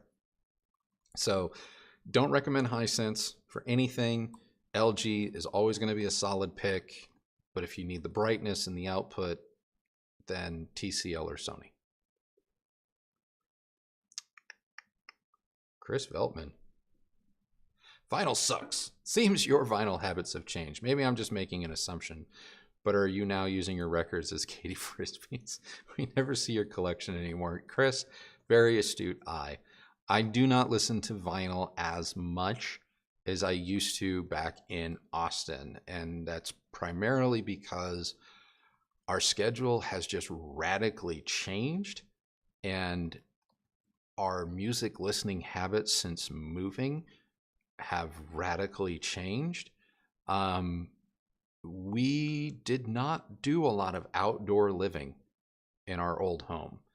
Oh, we did not. We did zero. So many mosquitoes. Because mosquitoes and humidity suck. And our neighbors were literally right on top of us. Within 5 to 7 feet. 5 to 7 feet of our side yard, and they all had dogs that the second they saw you would not shut up. And because of freedom, you can't tell a person in Texas what to do. Like, shut your dog up, please.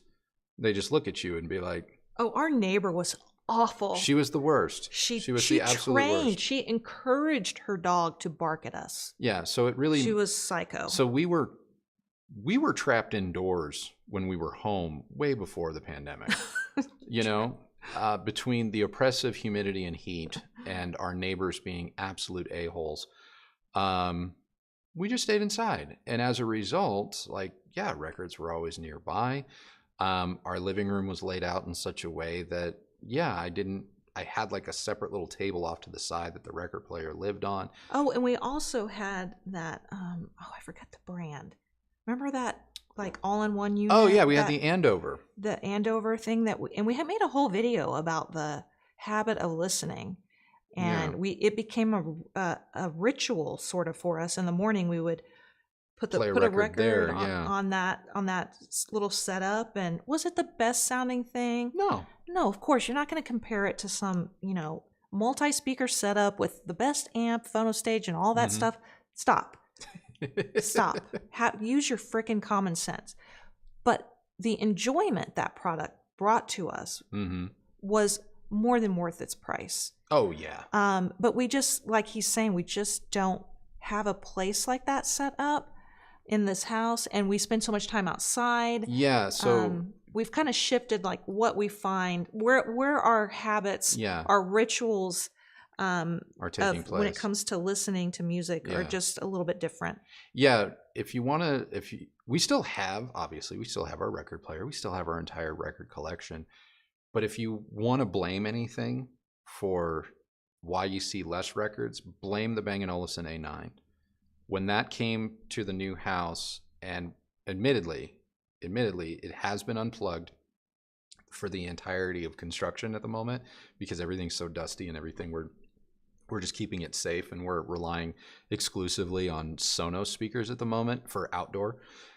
But once everything's cleaned up and stuff, like when the A9 comes back out, like that, for lack of a better word, that is our everyday carry. That thing's just on. I love it. It's amazing. And it pains me that it's just sitting there like sculpture at the moment because we're just waiting for it to go back in its rightful place. But yeah, like that speaker was, for this new house, the replacement for that Andover stack. And forgive me, it's not the spin bass. The spin bass, if you want to talk about a gateway product for young people, especially people that may be like, I think vinyl is cool. Spin bass is $199 speaker with a built-in phono preamp, and you just put your turntable on top of it. Don't worry if anyone wants to sit there and talk to you about vibrations and don't listen to them. But they make an upscale version of that with a subwoofer at the bottom and then built-in record storage in the middle. And it's based on a project turntable, and it's amazing. And I think the whole kit is close to $2,000, but it's the closest thing to like a true old school console stereo like piece of furniture like they used to make. And so we had it set up way differently. It wasn't a part of our system. It wasn't connected to our system in Austin. And as a result, we used the crap out of it, and I loved it. And the A9 just kind of fit into that niche when we moved here, in that we just say words out loud to our smart home, and the A9 starts playing what we asked, and we use it all the time. Oh, I love doing that. Yeah. So vinyl doesn't suck, though. Vinyl doesn't suck. Jim, sorry. I was trying to merge your first name and your last name. People be expecting a hoopty to perform the same as Andrew's future Ferrari. Yeah. I will say this. At one point in my car journey, I was fortunate enough. I had a Corvette Z06. Yes, Z06. Corvette C6 Corvette Z06. And that thing was an absolute monster. And that car managed to get me off of my I need a Ferrari kick. But the new Corvettes, I'm sure they're great. I haven't driven them or anything like that. But boy, I don't like them. Every time I see them, I'm like, it's not really a vet. Call me a purist. I don't know. G Papa, thoughts on B&W 805 Nautilus instead of modern 805s? Classic musical recording studios, Abbey Road. Prefer them to Diamond Range as monitors. Find them more EQ, balanced, neutral. Thoughts. I will say, like, the newer B&Ws have grown more and more extended. I think B&Ws of old in the original days maybe had a drier, or if people were to try and describe them to you, maybe a drier, more taut, I apologize, trash truck, tighter, more dampened, drier sound, maybe more conservative, whereas the newer B&Ws are a lot more articulate and dynamic and detailed. I like both. I do. I think both had their quirks, because for everyone that may be looking at new B&Ws and thinking back in their memories of the old ones, go, oh, they're nothing like that, are forgetting that those had some very, very careful setup considerations in order to maybe bring some life out of them. They were definitely even bigger power hogs than the new ones are. It's all in how you set them up. That's what I've learned over my 20 plus years of being a B&W fan and owner. They're all really good, capable speakers. It's all in how you set them up and how you power them. Okay, something moved on me. Oh, Michael writes, any worries with the Sony AN1000 driving KEF Q350 or 750 fronts with KEF center and surrounds? You might be on the ragged edge of what that more inexpensive Sony can really do when it comes to those KEFs. Maybe definitely add a sub and use the crossover. I don't know if I'd go 750 on the 1000. I don't know. I can't tell if I'm being cautious in this recommendation because of how the Emotivas hurt our 5000 so much. But I know KEFs can be a bit piggish on power, and that 1000 is a great little $500 receiver. It really is, but it's not the most powerful. And so you might be better served going a little bit more up market to the Sony ES line, which I know is it's a whole other budget. But I can't say definitively like you're going to be okay. I don't feel comfortable saying that. Definitely a subwoofer, capable sub crossed over will help take some of the load off, in which case you can get by with the 350s. But yeah, I don't know. Here we go. Won't the Spender Classic 2/3 with the 8-inch driver be a great fit for Sir Holmes? They are some of the best for voice along with Harbeths, or would you differ? I haven't heard Spender in years, but they are a little bit on the larger side of bookshelves, but they could work. You know what else could work would be the Mission 770s. Yeah. Would work. And then there's the Mission 700, which is the larger one, which is a two-way. We had them both. They're both exceptional. One is obviously made in England, and the other one, in order to hit a price point, is made somewhere else. Those would also be really good for Sir Holmes, but I haven't heard Spender in probably 20 years. So I can't say that you're right or wrong, but it's an option. It's an option. All right. Let's see. Joey the Dime. Thoughts on what you like best for an all-in-one 2-channel plus TV? Wait. Okay. 4K range with ERC. Speakers are Polk, Cambridge Evo 150, Yamaha 2000, Advanced Paris, or others. Okay, which of these 4 all-in-one 2-channel with some TV options you're willing to spend $4,000? Cambridge Evo 150. Look, the Cambridge Evo 150 is a great piece. I just personally find that much like the NAD M33 to an extent, which is on a whole other league, just being clear. The usage of Class D in those two products just didn't strike a chord with me. I can't say that technically speaking, they aren't fabulous products. I just subjectively didn't really care for their sound. I didn't either. But if you like a little bit of a warmer sound, like a lot of Cambridge products are known for, then you might like it. Not the Evo. That's still the Class D. That's not their... Well, I felt it was just too laid back.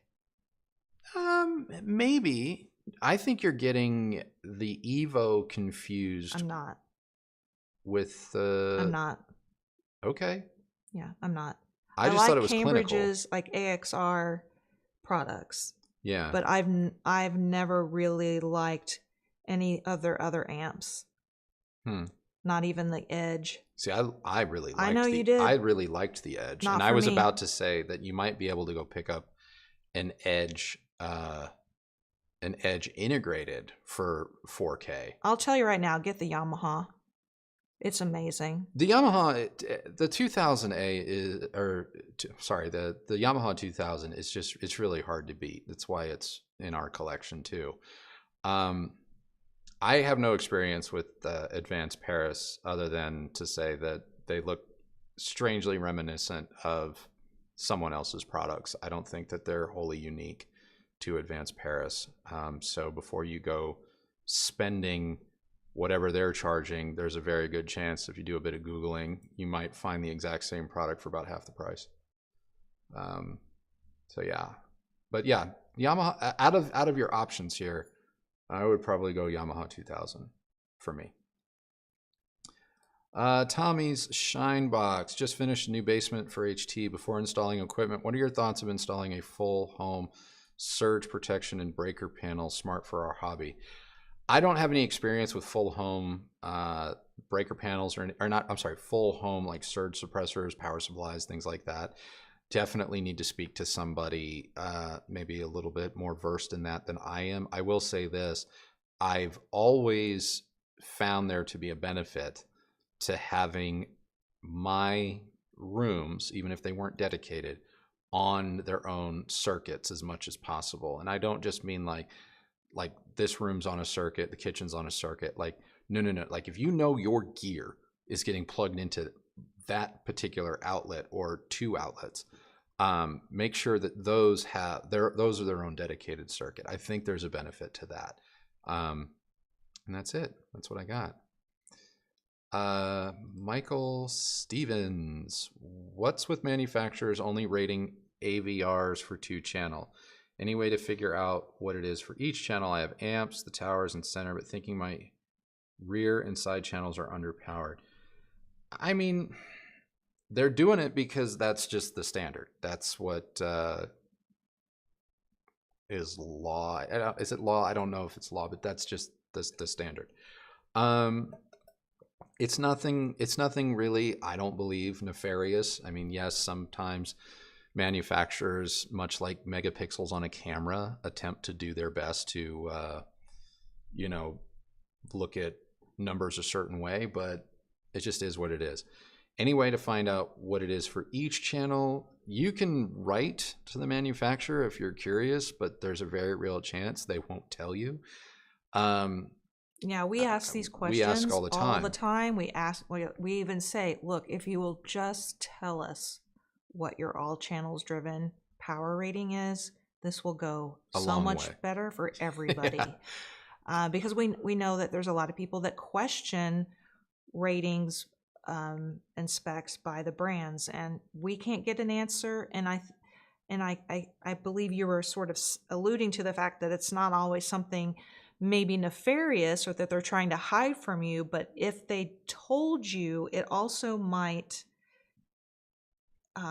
give away some like proprietary type of information. Well, I don't know if it's even that. It's just like how they're doing it, though. Yeah. I believe that's maybe what's happening with Sony and their 360. Well, that's different. That's DSP processing. That's not necessarily power. Right. But I don't think that you're necessarily wrong. I just think that a lot of times I think what they fear is most receivers, let's say just generally speaking, you have a receiver that does 100 watts per channel in stereo. It's not going to do that with 5 channels or 7 channels driven.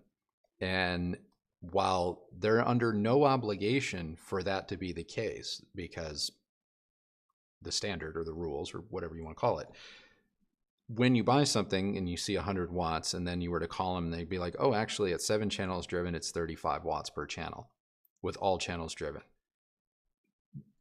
Most people aren't going to go, oh, well, that makes sense. That follows the rules of, physics, electrics, and all of that, or Ohm's law. You know what I mean? Most people are going to go, but I bought 100 watt, and then they're going to maybe go to the comments. They're going to go to a forum, and it's going to become a thing. So yes, it is easier for a manufacturer just to state it, except the double-edged sword to that is a lot of people are going to sit there and be like, well, I need 700 watts for my rears, and so the Sony's not going to work, when in reality it will work just fine. Or any brand, it'll work just fine. So I don't envy their position, but I also totally side with you and every customer. And it's just like, well, just give me the information, and I guess cross our fingers and trust that I'm smart enough to know the difference. If you think your rear and side channels are underpowered, then you need to go with the receiver. Or the easiest way to solve this problem is if your receiver has preamp outs, just add a separate amplifier.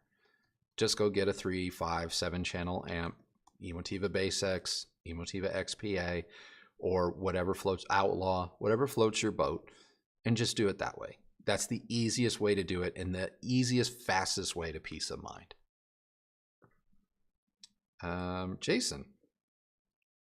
For those that love the Arcam A25, what is the next level of that sound for a $7,000 budget? I mean, that sound Class G, I don't know. Not a lot of people are making Class G amps, but like I say in my review, that A25 had Mark Levinson vibes. And if you want that sound, a little bit more power, and are willing to go up market, $7,000 will buy you a Mark Levinson stereo amp. It will. $7,000, I believe, will buy you like this Macintosh that I am currently evaluating. And the Macintosh is a little bit different than the Arcam, but Levinson, yeah. I think a lot of your budget is going to other things as well. Like I'm thinking the Technics R1000. That's $10,000. Okay, close enough. I can't keep up with the prices, but it's if you've got $7,000, you might also have 10 Maybe. I don't know. Maybe you can pick up an R1000 secondhand. Yeah. Or an open box. Right. Or the G700 Mark II. I wouldn't say there's an equivalency A25 to G7 Mark II. If he's trying to go up market from the A25, the next step is an R1000. Right. It's a Levinson. My point was going to be that like you're spending also on things like design and the materials, like like, looking at whatever the heck they did with the RCAM and those yellow racing stripes. The go fast stripes. Like, what the fuck? I mean, great sounding product, and I even liked the sort of different shape that they use, but the stripes on the side and the little display, suspect.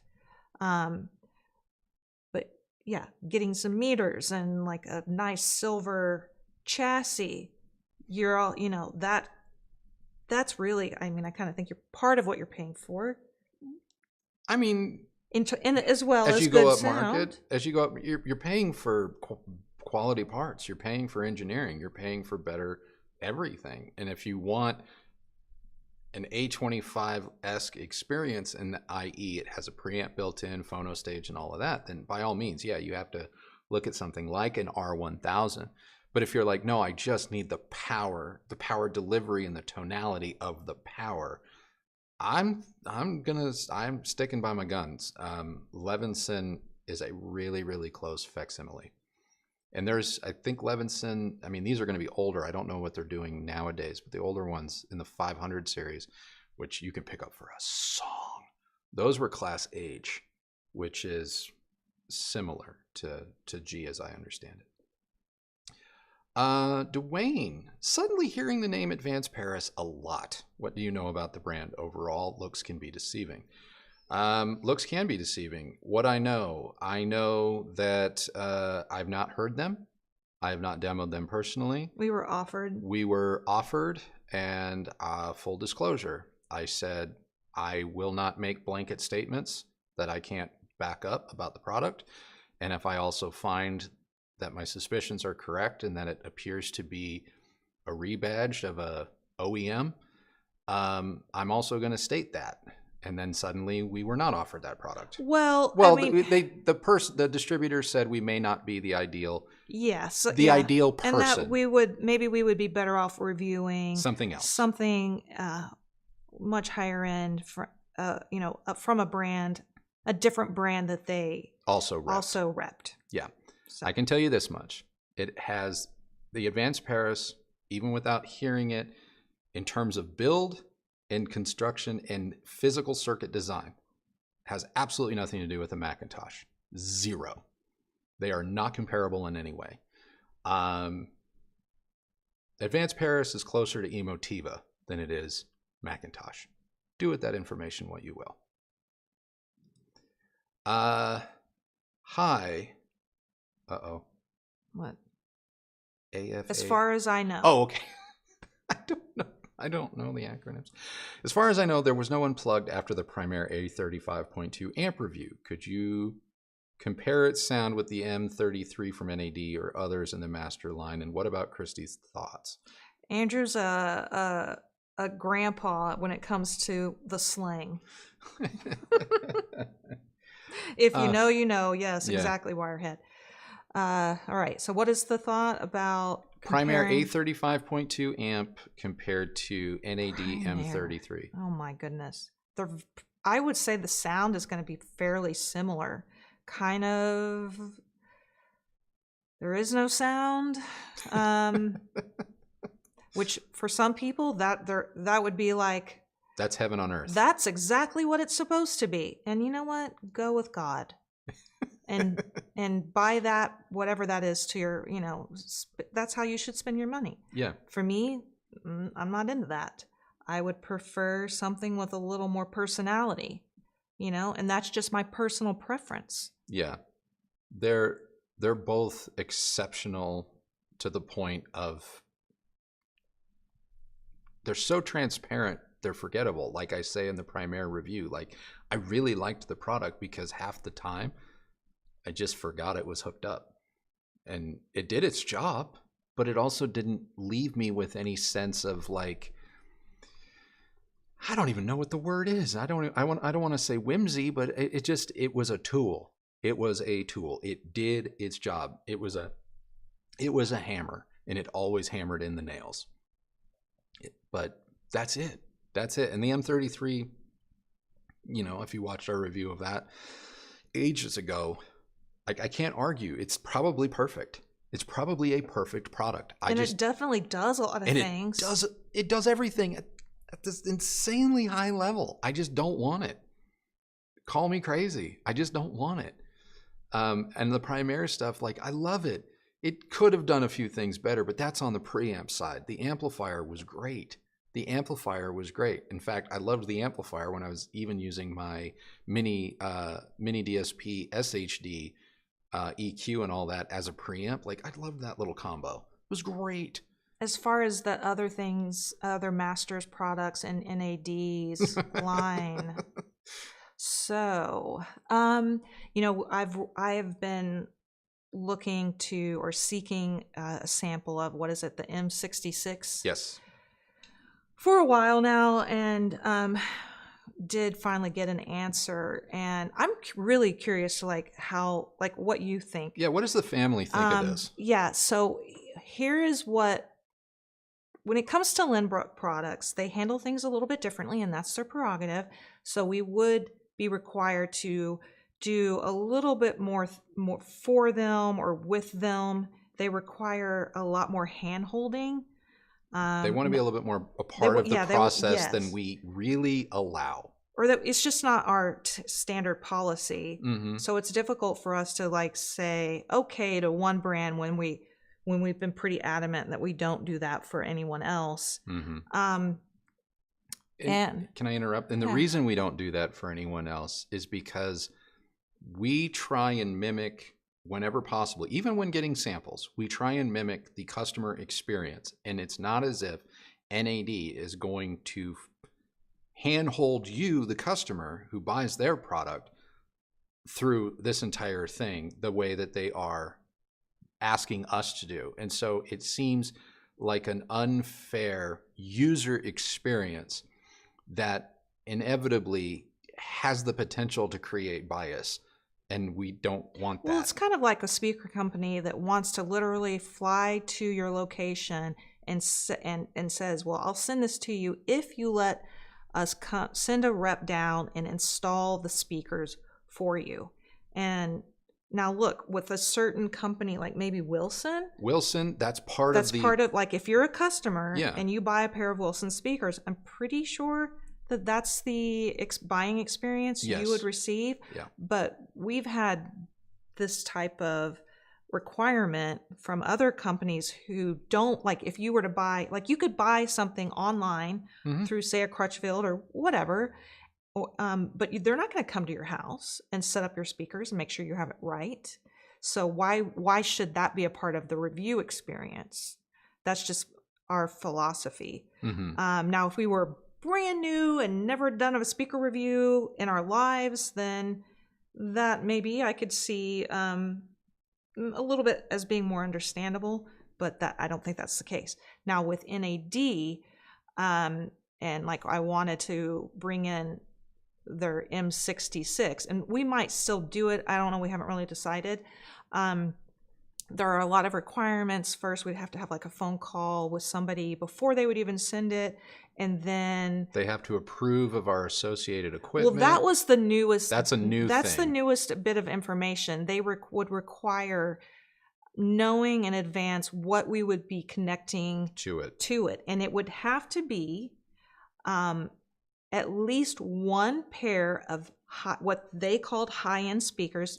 Keep in mind, they're not telling us what that is. They're not specifying like what that means. Yeah.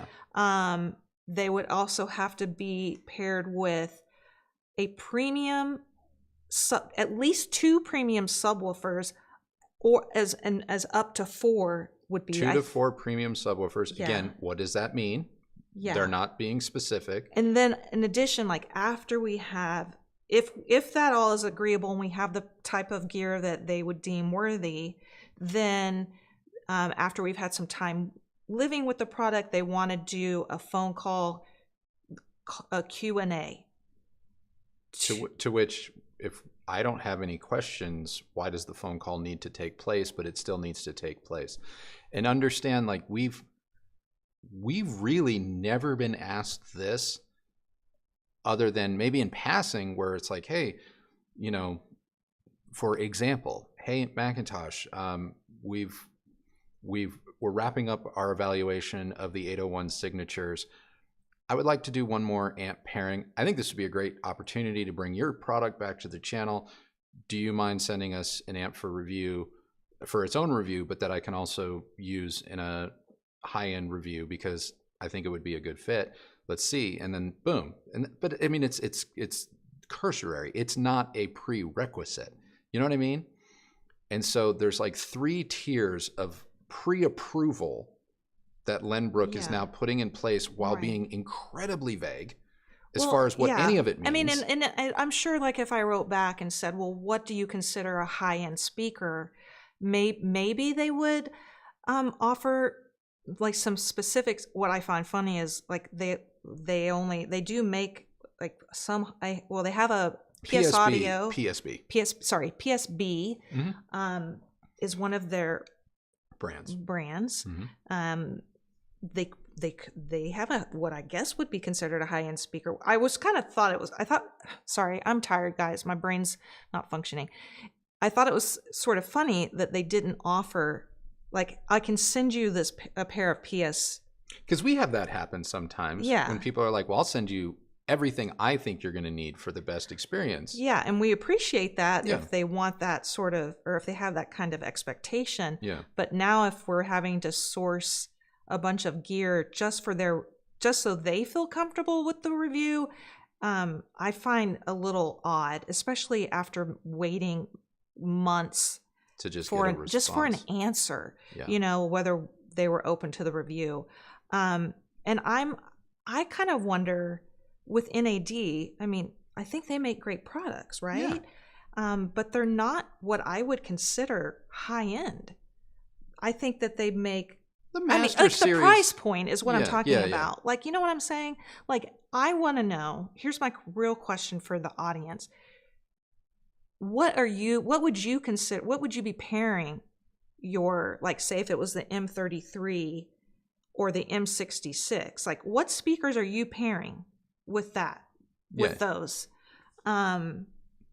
Because I just kind of wonder, like, if the NAD audience, like, are they really, like, are they pulling in a pair of $50,000 801s to power? I don't know. You know, is that what they have in their system? I don't know. I mean, I know when we did the M33 review, we just happened to also have the Focals in-house at that time. And I mean, I don't know. My issue with the whole thing goes beyond what gear we have. Obviously, in my, not to brag or nothing, but it's like, the gear's not the problem for me. The gear, the problem I have is you have to speak for 30 or 45 minutes with the marketing people. And now this new requirement that after a week or two with the product, you have to speak with them again. Well, and yes, they made it very clear it wasn't to try to influence you either way. And I'm like, BS. I don't know. I just, BS. Chris says, oh, I'd do it if they sent it to you first. But that's the thing. It's like, we don't even know if they would agree to send the product unless we can provide them with the level of gear they think will, in their opinion, paraphrasing, would give us the full experience of their product. And it kind of goes back to, well, is this the sort of service you're providing your customer? Because frankly, I could go buy the M66 online right now and never speak to anybody from Lenbrook, and they would never know that we bought it. Yeah, they would never know. And so it would be on me to figure out whether or not I was getting the full NAD experience. And you have to understand something too, if someone was responding. If we submit a call it gear list, and we do the 45-minute call, that still doesn't necessarily mean the product is in the mail. That is something that is also super vague about this. So it's like, all right, now I can't.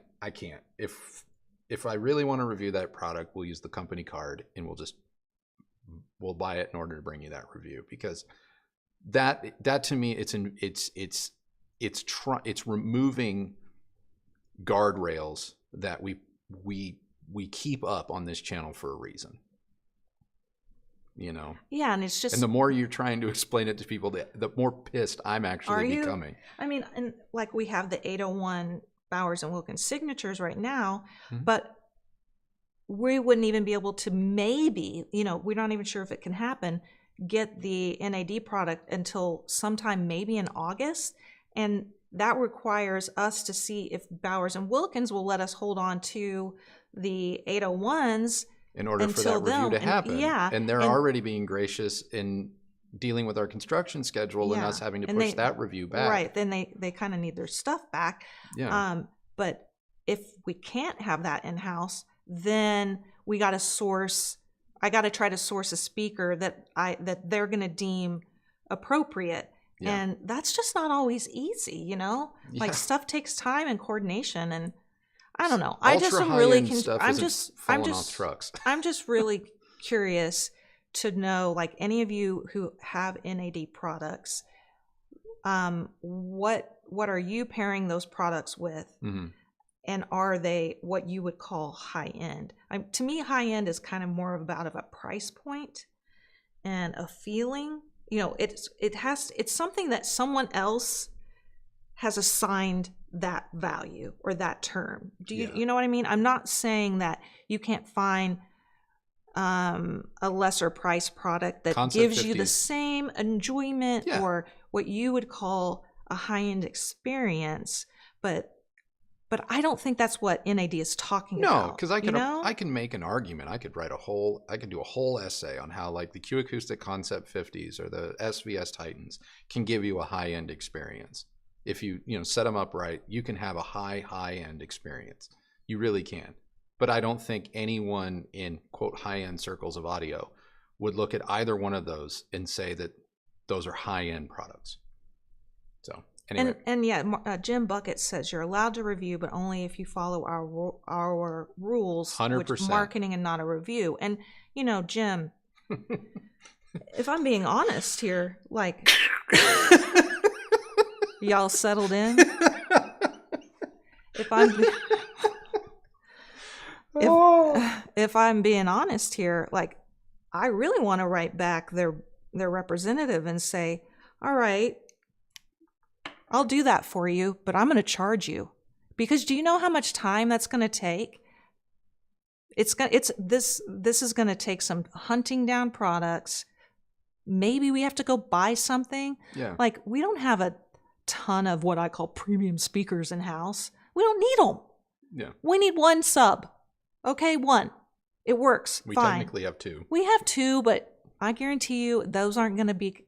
They may or may not. One of them, they'll maybe. Like one of them, they won't maybe like they'll the like other one. The other one will be garbage, right? Even though it's not.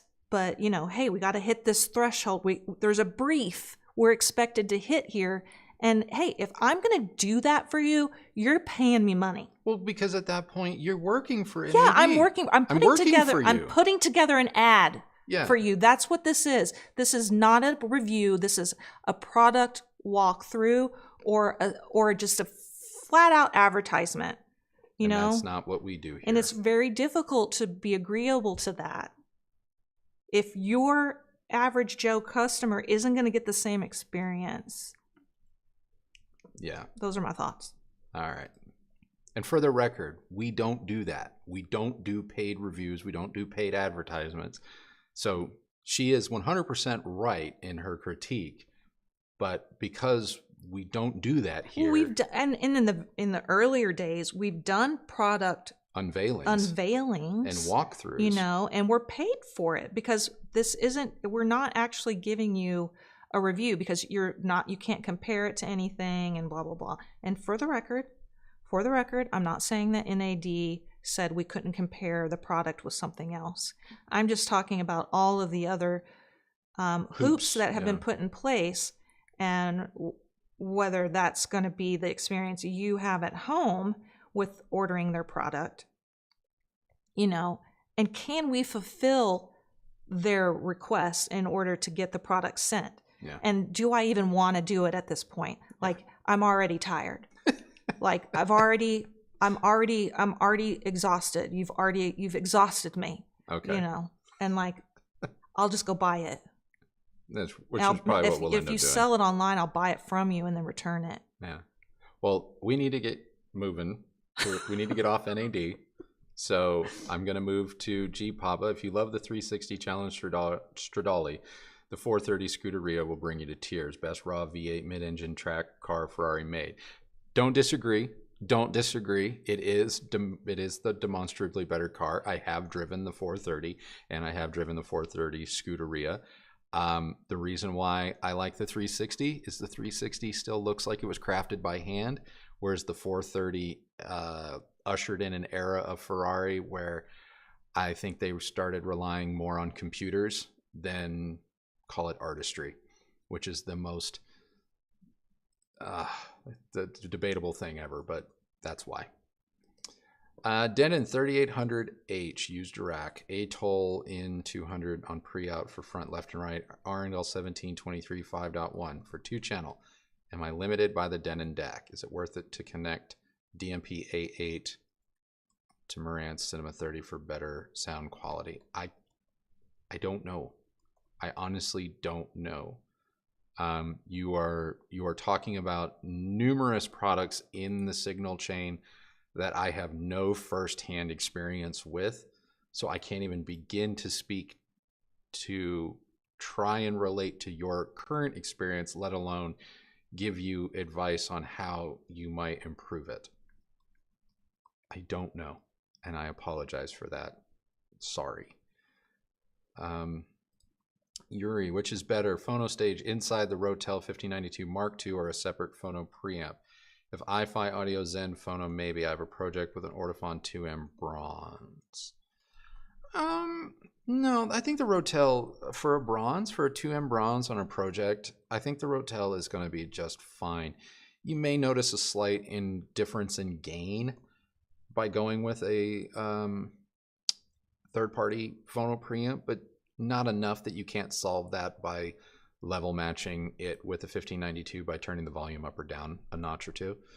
No, I think on a 2M bronze, you're still good. You're still good. Hello from Chechnya. Am I pronouncing that right? No, that's not. What are you trying to say? Hello from Chechnya. Chechnya. I did it right the first time. Did that just come out of your... I did it right the first time. I don't know. We're Thanks sorry for your work. If we It's great. it Can you suggest some nice amp for an older 3-way Canton Carat 300? Something like 2 times 100 with big VU meter like Technics, but in class A or B. Honestly, I don't know what you can get your hands on where you live. I never quite know what's available globally.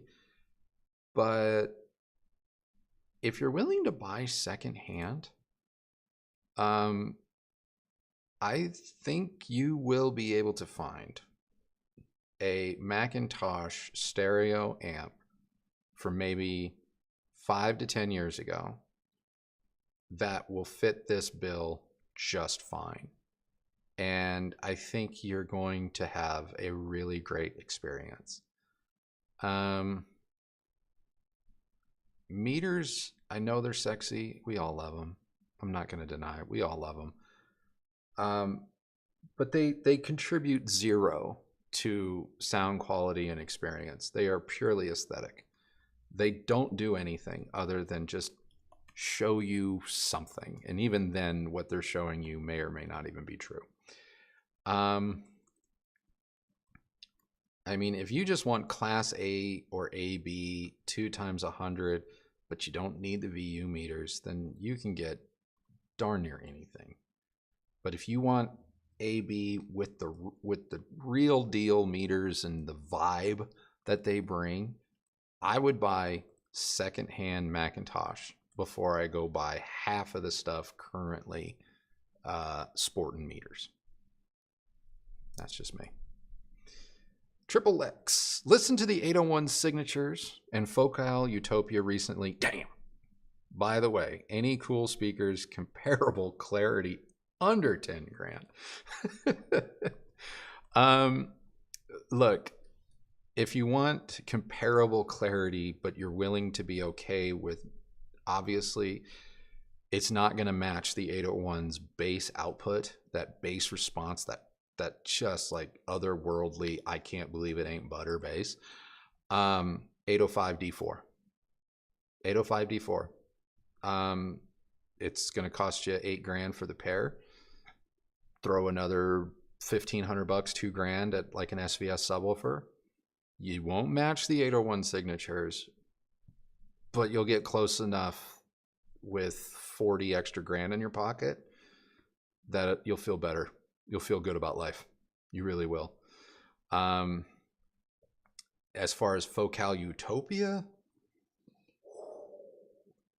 when you get to that Utopia series, I have yet, besides maybe the signatures, the 801 signatures, I have yet to find something that quite delivers whatever it is they're frickin' doing. They're special. My girl got quiet over here. What's happening? Nothing. That took a lot out of me, and I'm... Oh, your NAD rant? Yeah. She's falling asleep from the NAD rant. Well, and I'm trying to read the comments to see if anyone answered my question about like what speakers do you have, like if you own the NAD products, like let's say you have an M33, which is it's $5 or $6 grand. Right. I mean, isn't it, it's gonna have a similar experience, I think, to the M66. Yeah, the M66 is, from as I understand it, a mildly upgraded preamp section out of the M33, and then you add your own amp. Right. So, like, what are you pairing with your NAD products?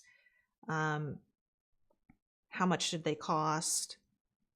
Do you think would you categorize those speakers or your subwoofers as premium or high-end products? Okay. Because if that's their expectation, in order to quote, have the true experience of the M66, are their customers getting that, you know? Right. Okay. Anyway, that's it. Thomas Hill, for rooms with bad acoustics, for example, asymmetrical walls, windows, is speaker choice or acoustic treatment DSP more important in y'all's opinion? I want to get some Ultra Evolutions, but I'm scared. First and foremost, while the room matters, the room is always going to matter. It is as equal a player in what you're hearing as the speakers. But how you set the speakers up in your room can oftentimes get around or work in concert with the room. And while room treatments are good, they are helpful, they can do things. Just putting room treatments up all over the place doesn't mean you're going to get better sound. And I think a lot of times, a lot of people are just going ape shit on the room treatments, and you end up living in a recording studio. Great.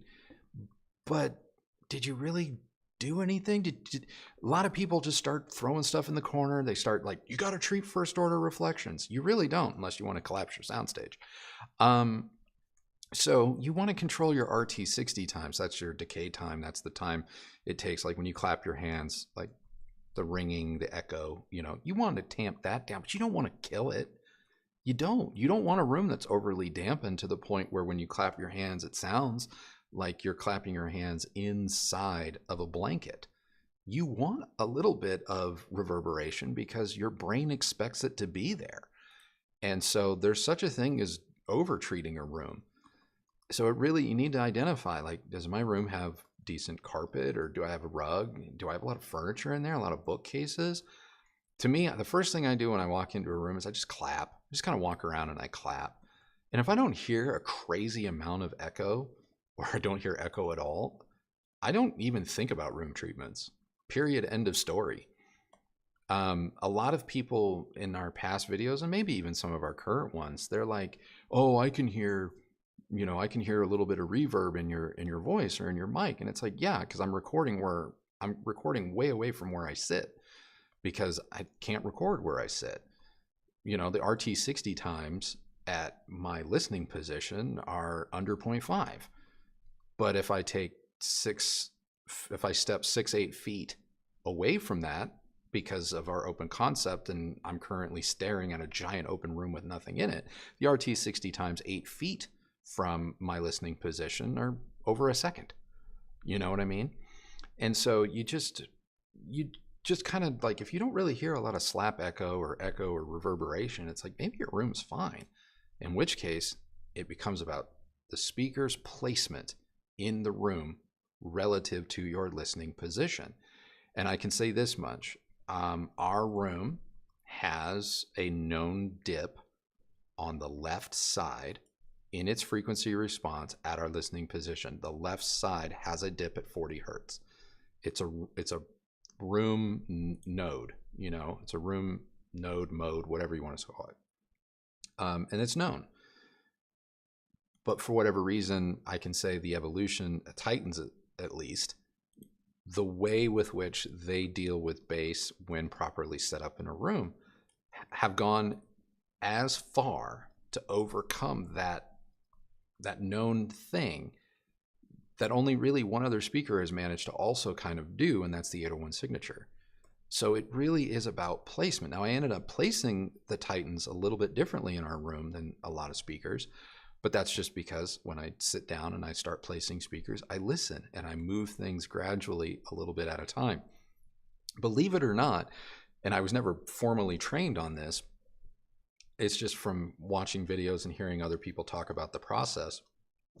But I do a lot of my speaker setups based largely kind of on how Wilson Audio sets up speakers. Because Wilson Audio also doesn't demand or doesn't believe that their customers in these $1 million homes or environments are expected or are even going to agree to slapping room treatments up everywhere. And so they've developed ways of placing speakers in a room to the best of their ability based on what the customer will allow for to get around these things. And so good placement and good proximity from the speakers to the listening position can overcome a lot. It really can. And don't underestimate the power of furniture. So don't be scared. The evolutions work in a lot more environments than I think their size would make you believe. Wirehead. Reviewers get bullied by marketers over bad reviews all the time. Only higher echelon reviewers like yourself get a lot of freedom to speak the truth. That's not true at all. Yeah, I think that is a fallacy that I think people like to put out there in the world. That, I mean, look, I know what you're referring to. I do. What happened in that situation was absolutely wrong. It was wrong. That manufacturer should have never done what they did. And they have a reputation for doing that. And they deserve all of the hate that came their way as a result. Not the threats. No one deserves that over audio equipment. But people saying, hey, that was very unprofessional, your response, 100%. 100%. T. Oh. Yeah. Oh, right. Okay. Yeah. Okay. And the reason I'm not saying anything, I don't want to get into it, and I don't want the comments to be about this. But as far as, so that was wrong. But as far as like us, like, I would argue that the bigger you are, the more, and I know there are like 3 people that watch everything that we do, and they're going to be in the comments and they're going to say that every time they tune in, Andrew's just having a pity party. If you're watching, screw you. I will say, like, the bigger you are, oh, am I geeking out? What? Oh. Uh-oh. That's cool. That's fun. That's Uh-oh. fun. What do we do? Okay. I don't know how to stop that. Max headroom. Am I coming through in the sound? Oh, that's really distracting. Yeah. Hold on a second. Let me see if I can fix this. Hold on. You might. Speaking of Max Headroom, I loved watching that as a kid. Oh, this is,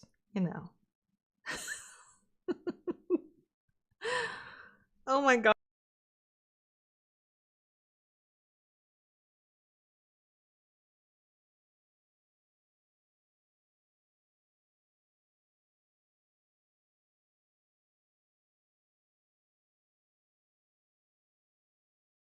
Hold down the fort in the comments. All right, let's see. Oh, we're back. Did that fix our problem? Okay, we're back. Not to pile on to the Lumix drama, but we're a Lumix house in this house. And I have been a Lumix shooter for well over a decade now. They are my brand. But I'm not going to sugarcoat it. Their cameras, the S5 Mark II in specific, I am on my second one. And this one started to shit the bed 2 weeks ago. And you are witnessing in real time it doing it again. How's your neck?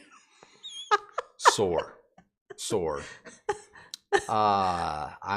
Your boy might be on the market for a new camera when this is over, because that is infuriating. Okay, where were we? Anyway, the point I was trying to make, Wirehead, was I. Sorry. Oh my God, I'm so embarrassed. I could make an argument that the larger you are, the more easily targeted you can become. And she's taking the severity out of this. It's fine. So we do have a Leica, Zach. Yeah, you have a Q2. Yeah, but it's a photography. Yeah, it doesn't do video. I mean, it does, but it doesn't. Not great. Okay, so yeah, anyway. I think when you have a larger audience, it could go one of two ways. Like they may like be super excited that you want to talk about them, especially if you say positive things. Sure. But then if you are even the slightest bit critical, then it can go really bad, and suddenly, you're not going to get their products, or they'll tell you you're not going to get to review our products anymore. They won't even send them. I mean, the only benefit to being higher echelon reviewers or channels of our size, the only benefit that I can only speak from personal experience, the only benefit a channel of our size has, in my opinion, is if you're smart about how you conduct yourself and you're smart about how you manage your business.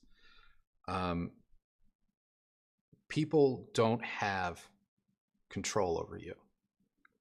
And while it is... Well, can I correct you just a little bit? I think it's easier to deny that control.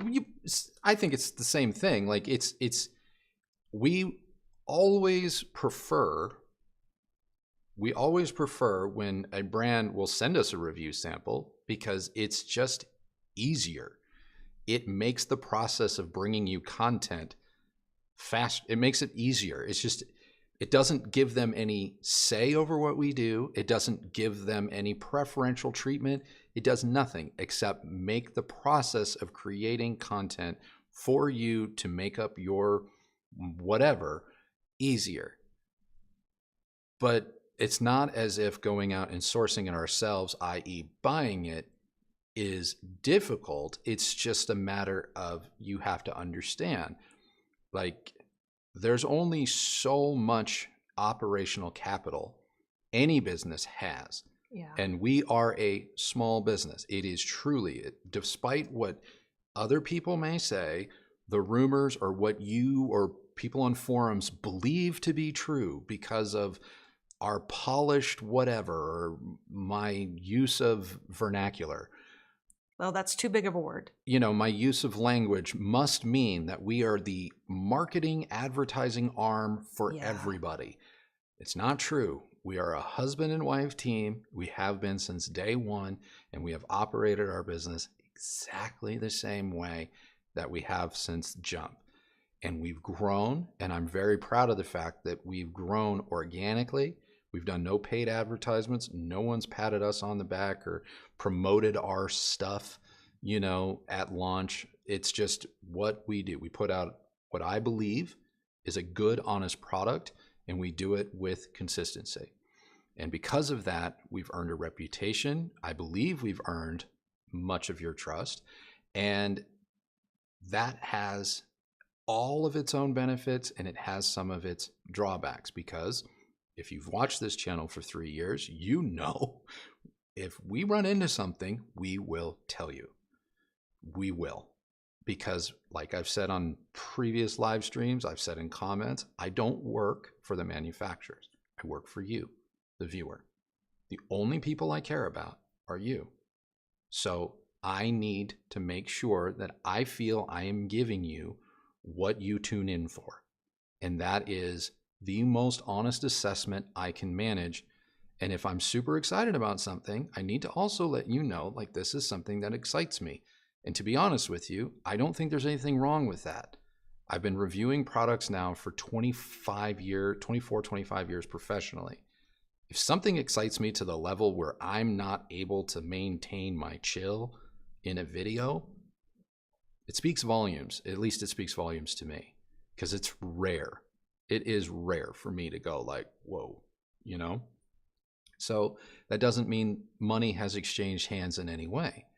It just is what it is. Well, what's funny is, depending on how one of our reviews go, they're a paid shill. If it's negative or somewhat critical, then the check didn't clear. Right. So there is a point where the narrative is easily changed depending on how a review goes and whether or not you happen to be a super fan of some certain product, you know.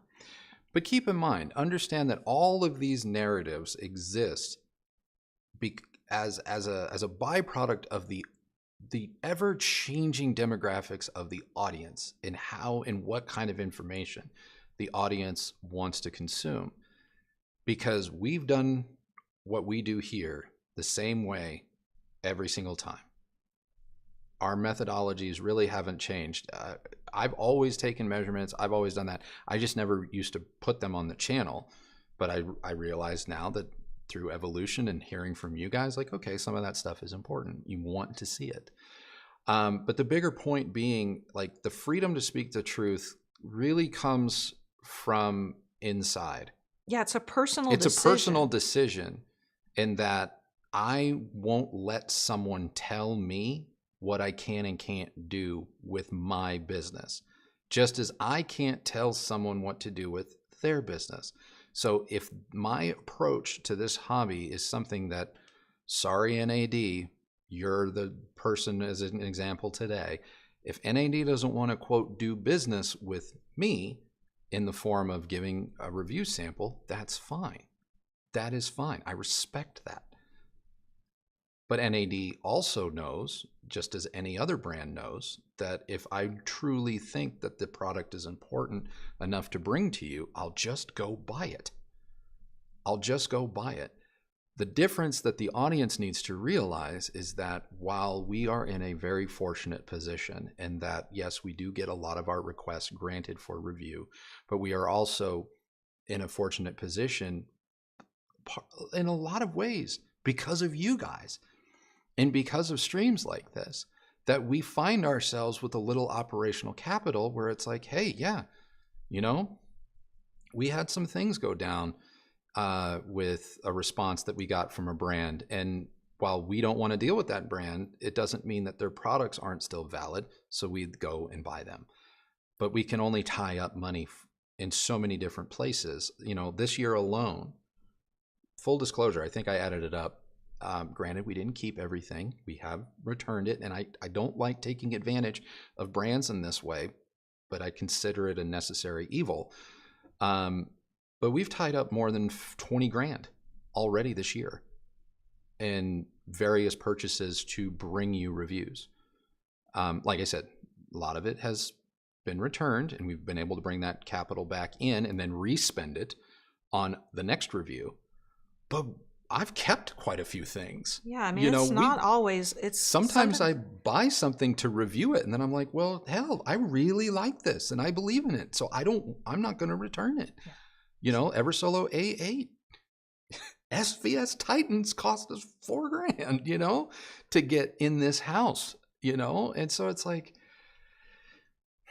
but that's the benefit of being a larger channel. That's the freedom that we have. Because we've structured it. We got together very early. I won't say day one, because day one we didn't know we had no idea what we were doing.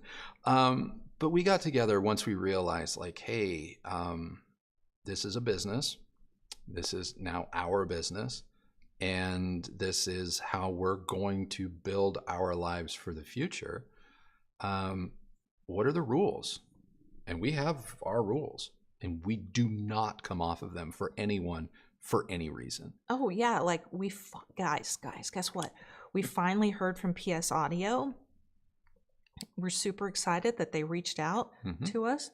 And I don't know if we're going to get to review their products yet, but I replied to the gentleman that wrote us. And I laid out very clearly, politely, like, here's how we do things, like, we'd love to review your products. Here are a couple of things we think would be a great fit for the channel. If you'd like to send them, this is how we work. So you send the product and we'll take a look at it. If it's something we not think is going to be a good fit or whatever, we'll contact you to come pick it up and get it back to you. If we hold on to it because we're going to actually review it, then... And hold on to it means we need the customary 60 to 90 days to do a proper evaluation. It doesn't mean we own it we're getting it for... Well, I just want to be clear with language. I know. In relation to what I said before, if it's a product we're actually going to review, we'll need time with it because we actually want to live with a product. And so I let them know, like, you can expect about this much amount of time. We work about 30 to 60 days out in terms of our scheduling. So if you have something that's timely, in the future, you would want to think about that. But that we really don't have a lot of contact with the brand following receipt of the product. I do let them know, like I did PS Audio. I said, feel free to send me over any documentation, information, or accessories, whatever that you feel will benefit us during our evaluation and review. That doesn't mean we're going to use it or that we're going to relay that information in a video, but you're welcome to send it. But beyond that, unless we have any questions or concerns, you're probably not going to hear from us, and just assume that things are going well. And I will reach out to you when the review goes live. And then after that review is published, I will also contact you to schedule the return. And the only thing I really ask is that you schedule a pickup. Like, I want the return process to be as easy as possible. Like, send me the labels, schedule the pickup, and you'll get your stuff back as soon as possible. If we decided it's a product that we think deserves more attention or could be used as potentially a benchmark or a reference point to compare with some other videos, we may ask that we could extend the loan period. Or we'll have a discussion. If that's possible. If that's possible. And if it's not possible, then Kristi and I have a lengthy discussion about where or whether or not we need to take ownership of a product by purchasing it. Yeah. It's that simple. And sometimes we're not even looking to own it. Like, we literally may say, we can look at our calendar and say, oh, you know what, this would be really good to use with a pair of speakers that we have coming in. Hey, can we just keep it for a little longer? Something as simple as that.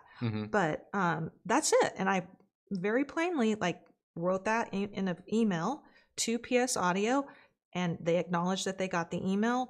And all I can do is hope that they're okay with that, and they'll send us something to review. But not every brand gets that email, because they all get that email if we've never worked with them. Yeah, not every brand gets that email and goes, oh, I want to send product. Yeah. They go, ooh, you mean I can't see it beforehand? Yeah. Oh, that's the other thing. I make it very clear, you do not get to see the video prior to the publication.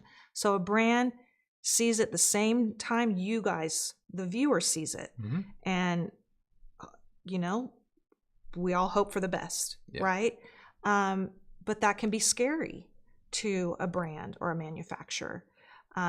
So that is where, just because you're a big audience, or a big channel or a small channel, it doesn't really matter. Like, it depends on what your personal values are and like how you've chosen to run your channel as a reviewer.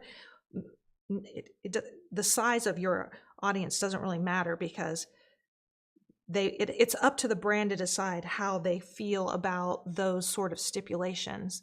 And some brands are cool with it and great with it. Yep. And they take the good with the bad, or the critical with the not, the absolutely 100% positive review with the equally. Mm-hmm. And then some, it's a harder pill to swallow. Yeah. And that's just kind of how it is. So hope that answers the question. Guys, we have been streaming now for 3 hours. I've got a couple of things I need to do, so I'm going to get through these super chats really fast. I'm give you the answers, but Lauren says 705S3 versus MoFi Source Point 8s. Go. For me, they're both exceptional speakers when driven and set up correctly. It's really going to come down to how much bass do you want. The Source Point 8s obviously have a little bit more bottom end. A little bit more bottom end than the 705 S3s. And the Source Point 8s are a little bit more tunable, I think, based on your setup. Like, they can have somewhat of a different sound. Point towed in versus straight ahead, closer together versus further apart. The 705s, I think, are a little bit more pinpoint accurate with respect to like detail and separation within the soundstage. But both are exceptional speakers, absolutely exceptional. The Ratings Bravia 9 review just dropped. Awesome. I really try not to read or watch other reviews of products that either I have in-house or that I know are coming, because I just want to avoid bias. But that's great. Anyone that's looking for some Bravia 9 information, Michael says Ratings has a review out, so check that out. Zachariah, what's going on with Polk? Any news? I don't know. I'm kind of thinking they're due. I think they're due for something, and nothing that we've heard. Nothing new on the horizon that we've heard. Triple Lex, 805D with a sub or Wharfdale Elysian. The Wharfdale Elysian is a fabulous speaker. It's so good, and it is. I do consider it, even though it's 10 grand, it's great value for money at that high end, in that high end mark. But I'm going to go 805s and a sub, purely because the Elysians are so big. They are dominating loudspeakers. They really are. And maybe your room can handle that. And technically our room can too. But for whatever reason, like, even though we've had big speakers in this house, the 801s are huge. The Elysians just felt so overwhelming. And maybe it was because we also had the center. And when you see the two but towers, it was also one of my favorite centers. It's one of the best centers ever made. Yeah. Full disclosure, but I would go 805 with subs. I have a Marantz 6015 paired with Focal Cora 826Ds. The center 806 is rears. What would you recommend the next step up if I wanted to go up market but keep the Cora type sound? Keep with the Coras. But seriously, even Focal has kind of moved, in my opinion. The Coras are this weird anomaly. I don't want to even say weird anomaly. They're their thing. They have a sound, a vibe, and a fan base. And if you like that, you need to keep those until they just decide to give up the ghost. Because I don't think there's anything in Focal's line presently that sounds like the Coras, for better or for worse, whether you like the Coras or you don't. And anything else you go to from a third party or different manufacturer, it's going to be different. So there's not a facsimile there. Chris Veltman, thank you, Chris, thank you very much. I get old school Sunday morning car and driver vibes from the channel. Huh. I used to watch that show. What that was show? Some Car and Driver on Sundays. It was like on PBS or something back in Nebraska. My dad and I used to watch that when we were kids. I like that. Thanks, Zach. Thank you guys. I love your honesty, and it feels like family on this channel. Robinson's community is growing. Lots of love. Well, thank you so much. I really appreciate that. Andrew and Kristi, you guys are so amazing. Love you. Can you do a review in comparison between the LG G4 and Samsung S95D? Also review the Sonos Ace and the state of the app. The Ace? It's some of their new products. We haven't gotten them yet. What's the Ace? I don't know exactly, but I think it's part of the new line. And then they just did that huge app update. Okay. We just haven't gotten to it yet. I want to do an LG G4. LG is probably the most bureaucratic nightmare of a brand to deal with. So if you see a G4 on this channel, odds are we're just going to have to go buy it. Yeah, we have to buy it. And Samsung, the S95D is on our list of TVs to review, but it's not the first TV from Samsung that we have. We just took delivery of literally this week. The big one. Yeah, we have their flagship 98-incher, and it just arrived this week, so that's going to be first up. And we have the sound bar, like the D version. We have the Q series. Yeah, the 990D. So Samsung is on deck, coming soon. Yeah, we just need to get sidewalks back in so we can move things around. I have no way to move them. Yeah. Let's see. Arthur, looking to upgrade from the Q3050i for stereo. He has a 7000A. Concept 500, secondhand opportunity. Lumina 5, Polk R700. Anything else below 3K? Good soundstage. If you have the option to get the Concept 500s for the price of Lumina 5s or Polk R700s, get those. Don't even think about it. Just get those. Will they pair with the 7000A? I don't know. I didn't have that pairing at the time. But the Concept 500s are exceptional speakers. And if you're able to pick them up in terrific shape for what R700s are going to run you, get the Concept 500s. And last but not least, I believe, Bodie McBoatface on the heels of Zachariah's question. Isn't Yamaha and Onkyo AV receivers due for something new? Yamaha receivers, yes. Onkyo, I would say, because the RZ70 dropped last year, and there's some new lesser expensive receivers also dropped last year and this year.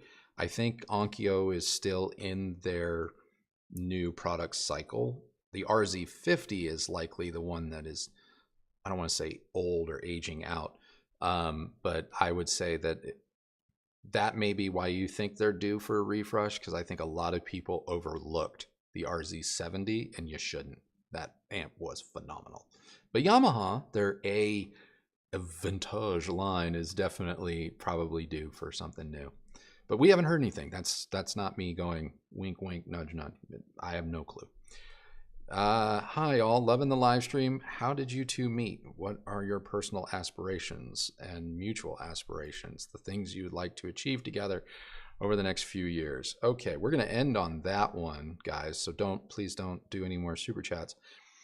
How do you want to answer the question? Well, I'll let you talk about how we met. How did we meet? Fate, but not fate. We actually crossed paths a full year before we actually met. And by cross paths, I quite literally mean cross paths. I was newly divorced, and I was at an event, and this one literally was also photographing the same event, and she crossed in front of my lens, and some footage that I didn't think anything about. It wasn't like she crossed in front of my lens and I was like, who is that?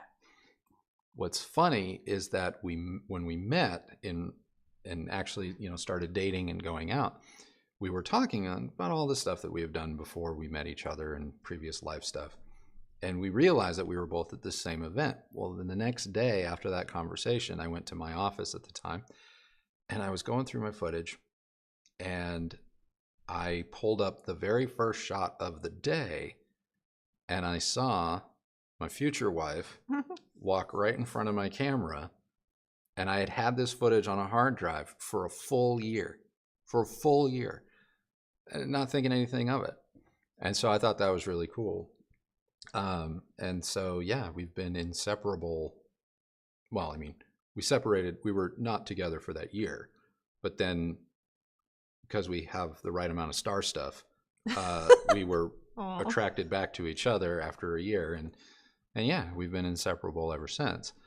Personal aspirations, just have for me anyway, I mean, just have the best marriage possible, because that's, I mean, not to be cheesy or nothing, but it's just like when you have a person that you not only get to, but want to go through life with, the only goal is to just do that to the best of your ability, because everything else is easily dealt with so long as that's solid, because you're going through it together. So you have to make sure the together part is as good as it can be so that you can deal with whatever else comes your way. So that's really my only aspiration, on a personal level, on like a soul level. Yeah. Like on a superficial level, or I don't know what the word is, superficial or material level. Like, I want to finish building this house with her. I want to try and make every vision come true.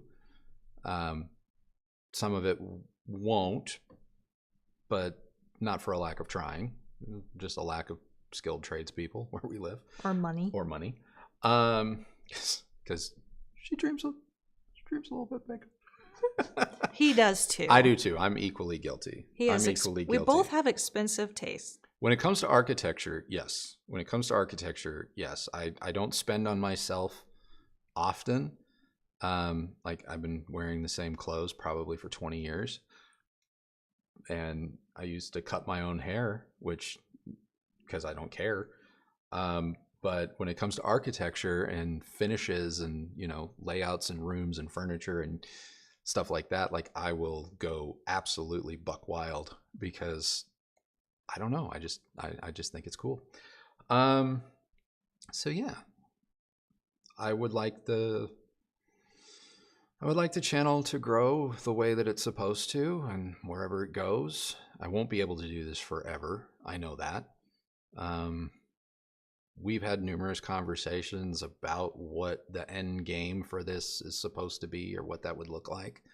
It's not coming up anytime soon, but I hope that it grows to a place where maybe, we can be a small part of it, but have other people, or hand it off to somebody who is equally beloved or trustworthy, or can take it that next step that I can't think of. I don't know. I mean, I would love to see the channel, or what we talk about, evolve. Well, yeah, a little bit. Yeah. Beyond, and I think over time it will. Beyond hi-fi, but it's a scary. That's a scary step to make, because this is our income. Afonso was asking or mentioned earlier, like that he was surprised we met through photography. And for those of you who don't know, my background was as a professional wedding photographer.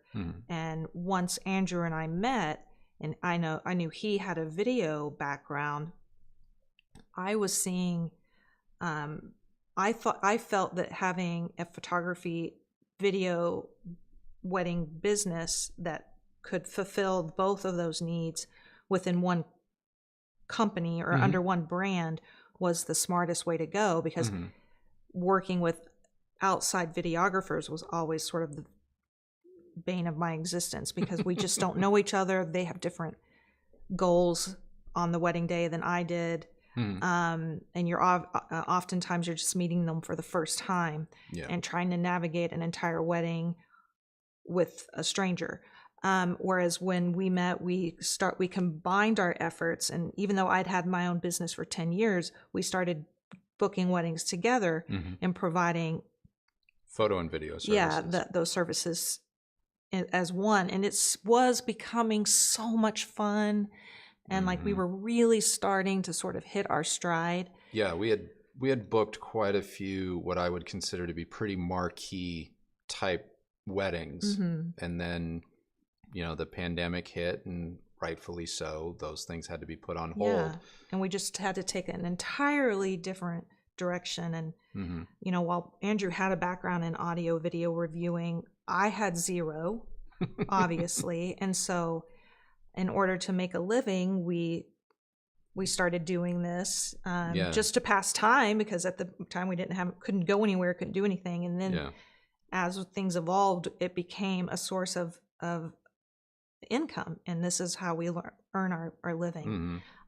We've been very fortunate in that respect. But I never ever saw myself doing anything like this. Neither did I. This was not in the plan. But I would love to be able to talk about other things that we're both passionate about, like design and architecture and fashion and travel and things like that.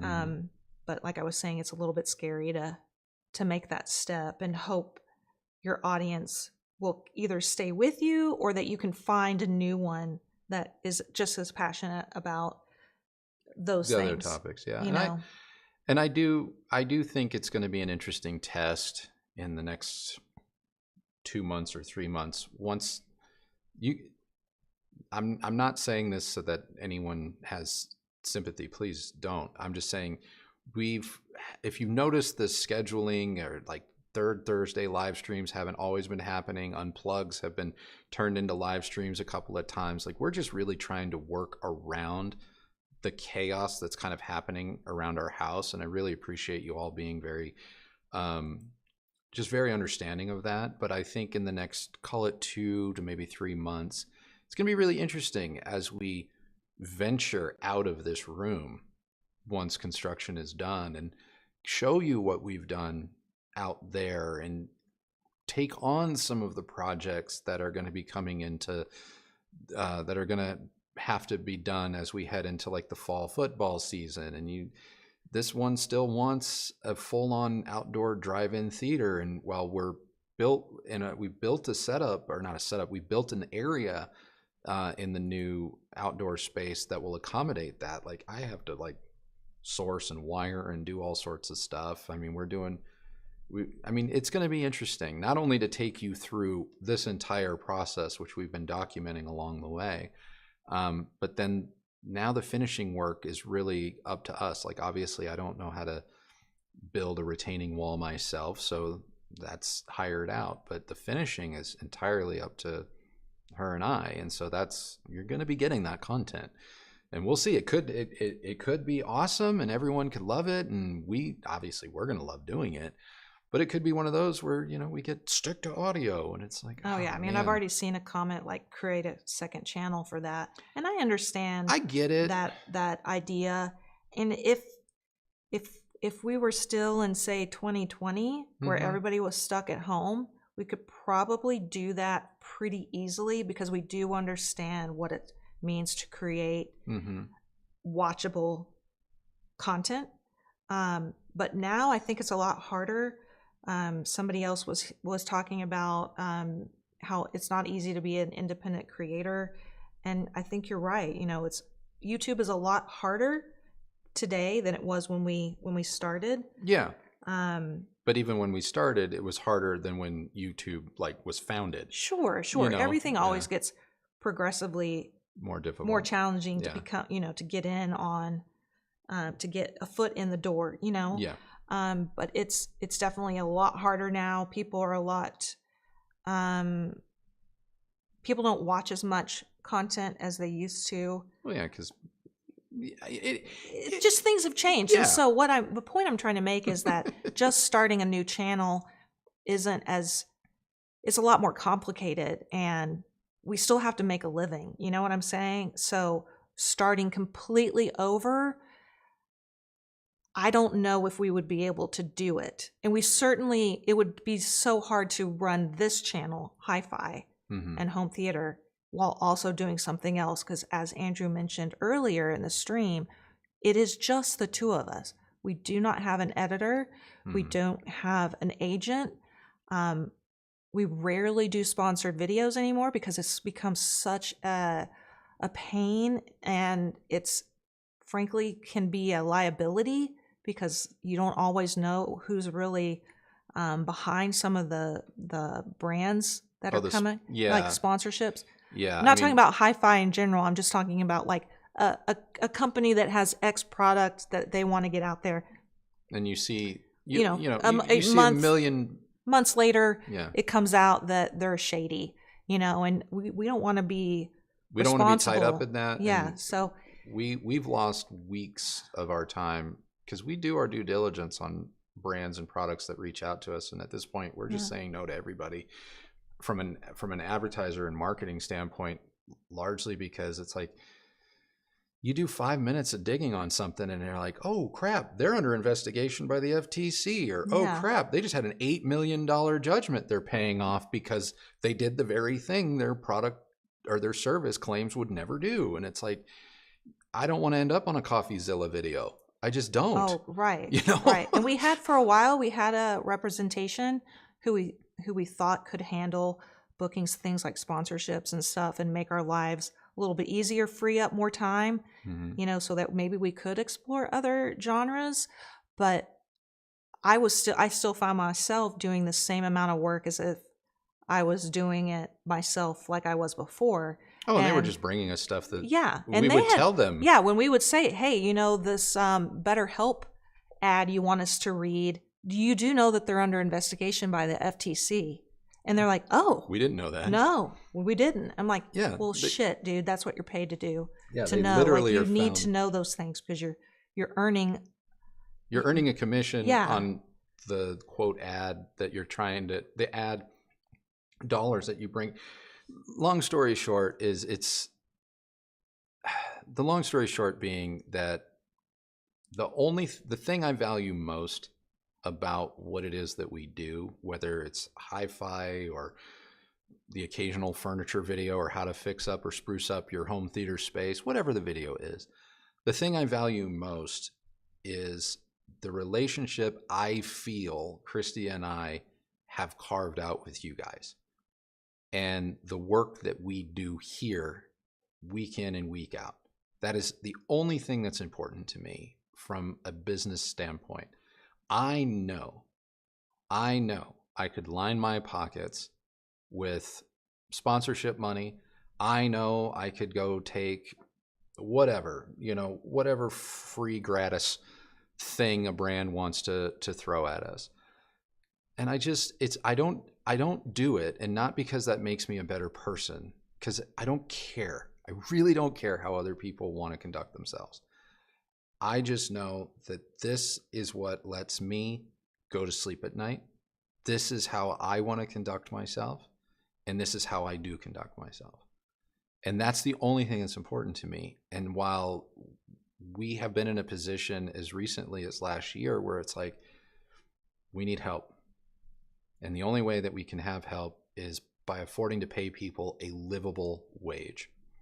And so, I reached out to editors, I reached out to management companies, and I said, hey, how can I basically make X amount of dollars more in a year without sacrificing my values in order to pay a livable wage with benefits and everything so that I can hire this editor? Can I do this? I can do that. So you could free up the time. So I can free up time to either have free time or start to bring you different types of content that some of you are asking for.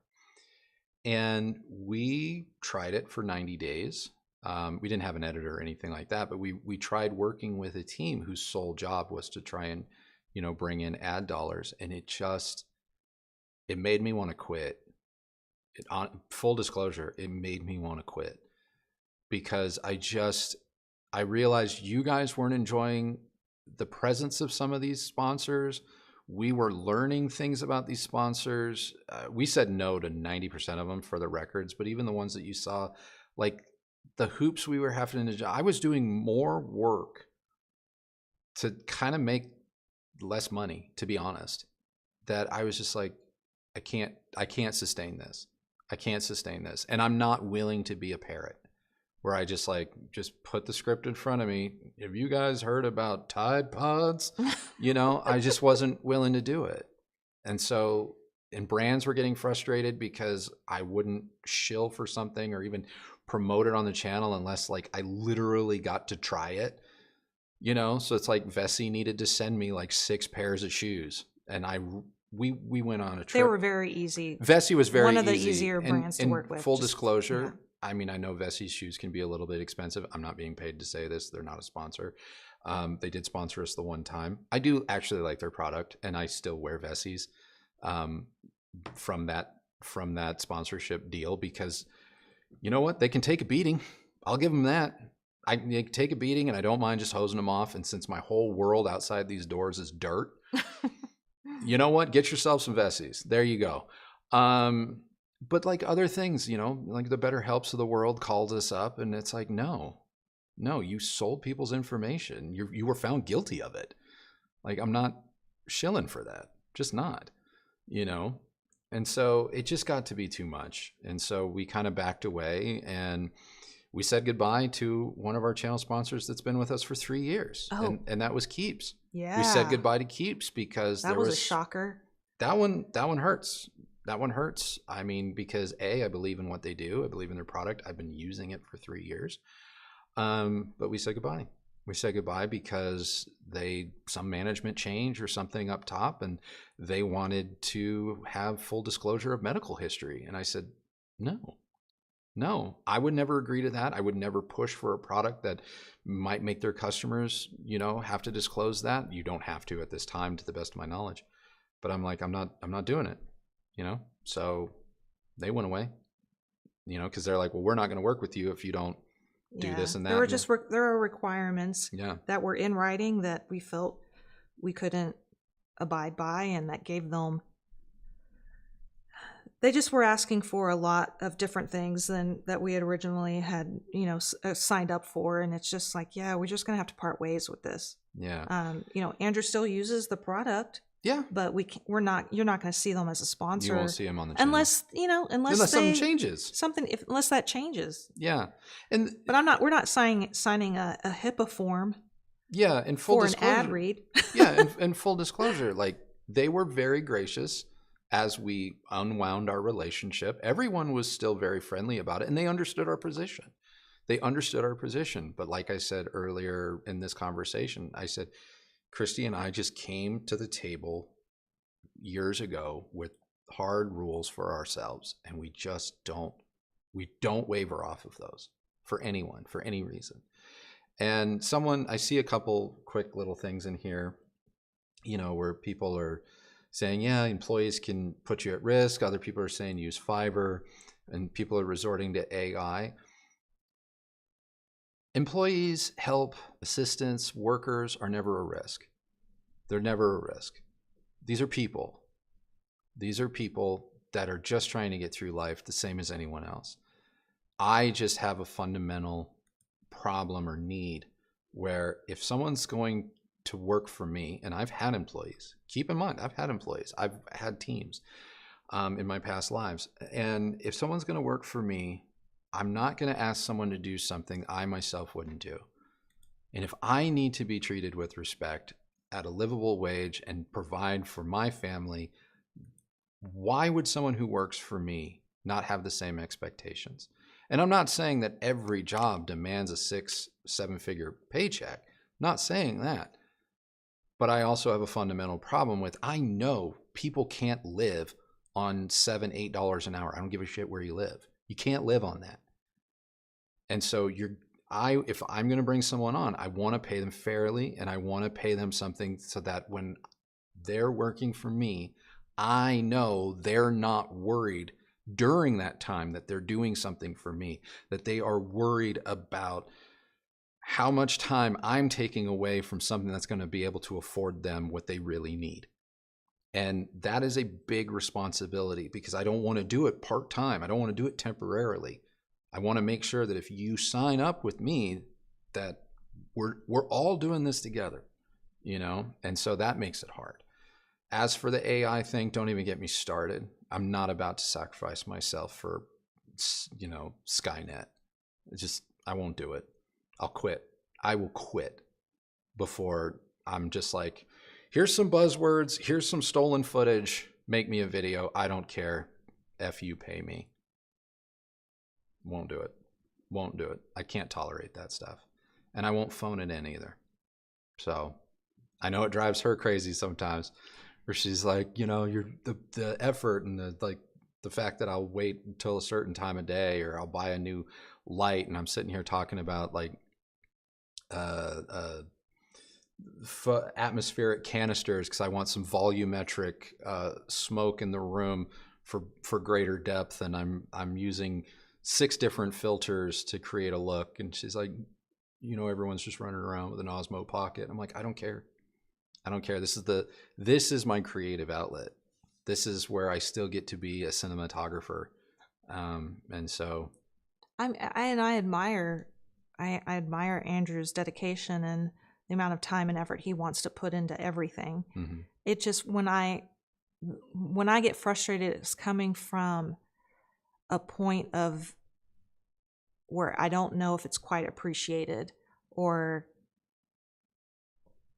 if we are going to lose money by going all of these extra steps, you know, like, because at the end of the day, it is a business, and we have to be able to feed ourselves too, you know. Yeah, you got to. And sometimes going all those extra steps doesn't always pay off, you know. And sometimes when you deal with brands or viewers that put a lot of pushback to you, mm-hmm. you know, it's like, man, I just don't know, is it worth it? And I'm sure you probably ask similar questions at your own jobs. You know, if you feel undervalued or underappreciated by your bosses or whatnot, you probably ask those same questions. And the one thing I will say about Andrew is, like, he doesn't care what he gets in return. And that's not always it's not always easy to swallow, because I watch the amount of effort, and then I see maybe what comes out of it. And sometimes it pays off really well, and then sometimes it just doesn't. And those are the times that you really struggle, or I struggle on a personal level. Mm-hmm. And after doing this for so long, so many years, you know, it's a job. Yeah. And we have especially me, I have my moments of weakness, just like anybody else does when you clock in 9 to 5. Hmm. It's really no different. Yeah, it's not different. And well, I want to say one other thing. Oh, okay. And I know a lot of people that watch you're like, you may be thinking, well, I would give anything to be able to do what you do. And I totally understand that. The grass always looks way greener. But at the same time, you should try if you want to. You should. Sure, go for it. You never know. But like, I'm trying to make what we do and the challenges we face and maybe the frustrations we come upon are very similar. Those are relatable to even what you may do mm-hmm. at your office job or your construction job or whatever kind of profession you are finding yourselves in. This is fun and we're glad that we get to do it. We still are human and we still face our own, like, the similar challenges. I hope that makes sense. Yeah, I mean, I just don't want anyone to feel that I'm not grateful for our opportunity or that we get sent gear for free to enjoy and give us the opportunity to then bring you, you know, a video for yourself to mm-hmm. consume.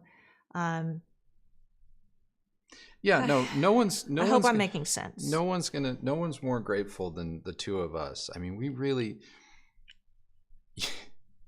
I think I've talked about this before, and I'm going to make this very quick.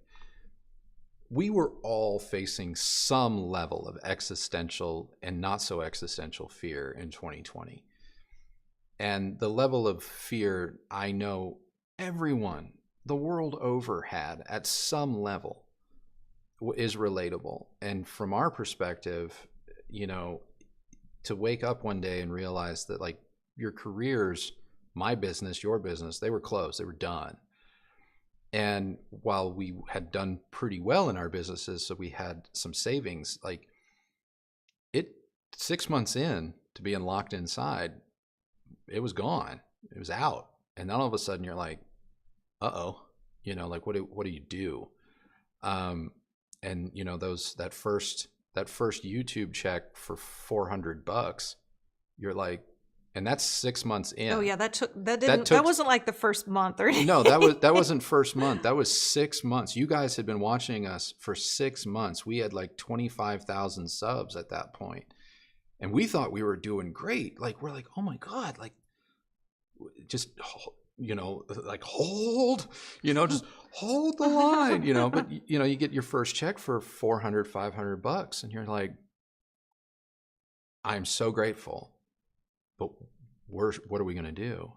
You know, and obviously we've managed to hold the line and stay the course. And we socked away literally, if it was a spare penny, we were saving it, you know, for 3 years. And we're in a position now where we can't Babe Ruth it. I don't think we can call our shots just yet. But we are in a position because of you guys and because of this platform, which I'm grateful for, in giving us this opportunity. So I am grateful for it.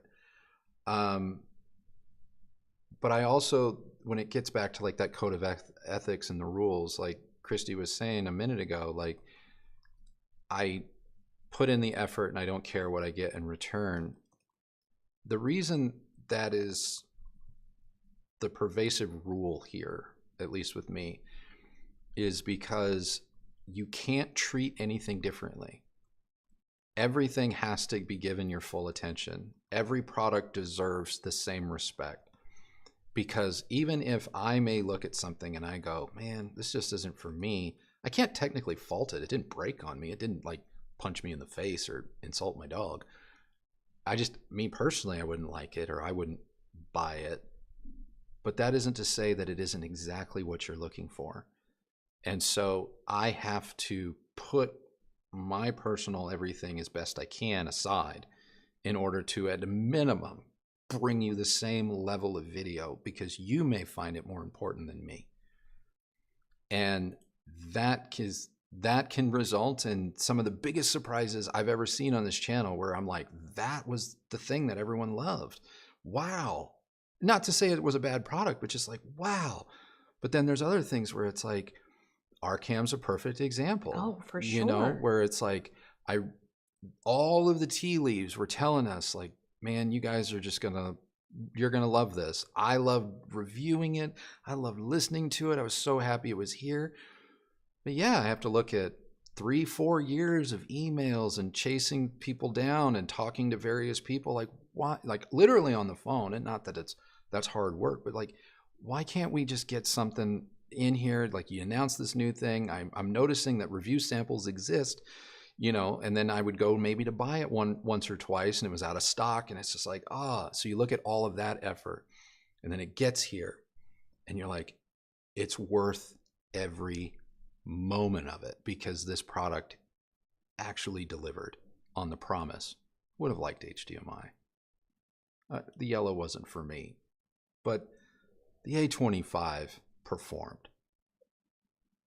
So you look at 3+ years, you look at dozens upon dozens of hours of testing, 8 hours of filming, day and a half editing, outputting, uploading, and all of that for $114. Yeah, for $114. And that's kind of what I was talking about earlier, when you look at all the time and effort that you put into something, and you need it to perform well, because you want to be able to do this again, obviously.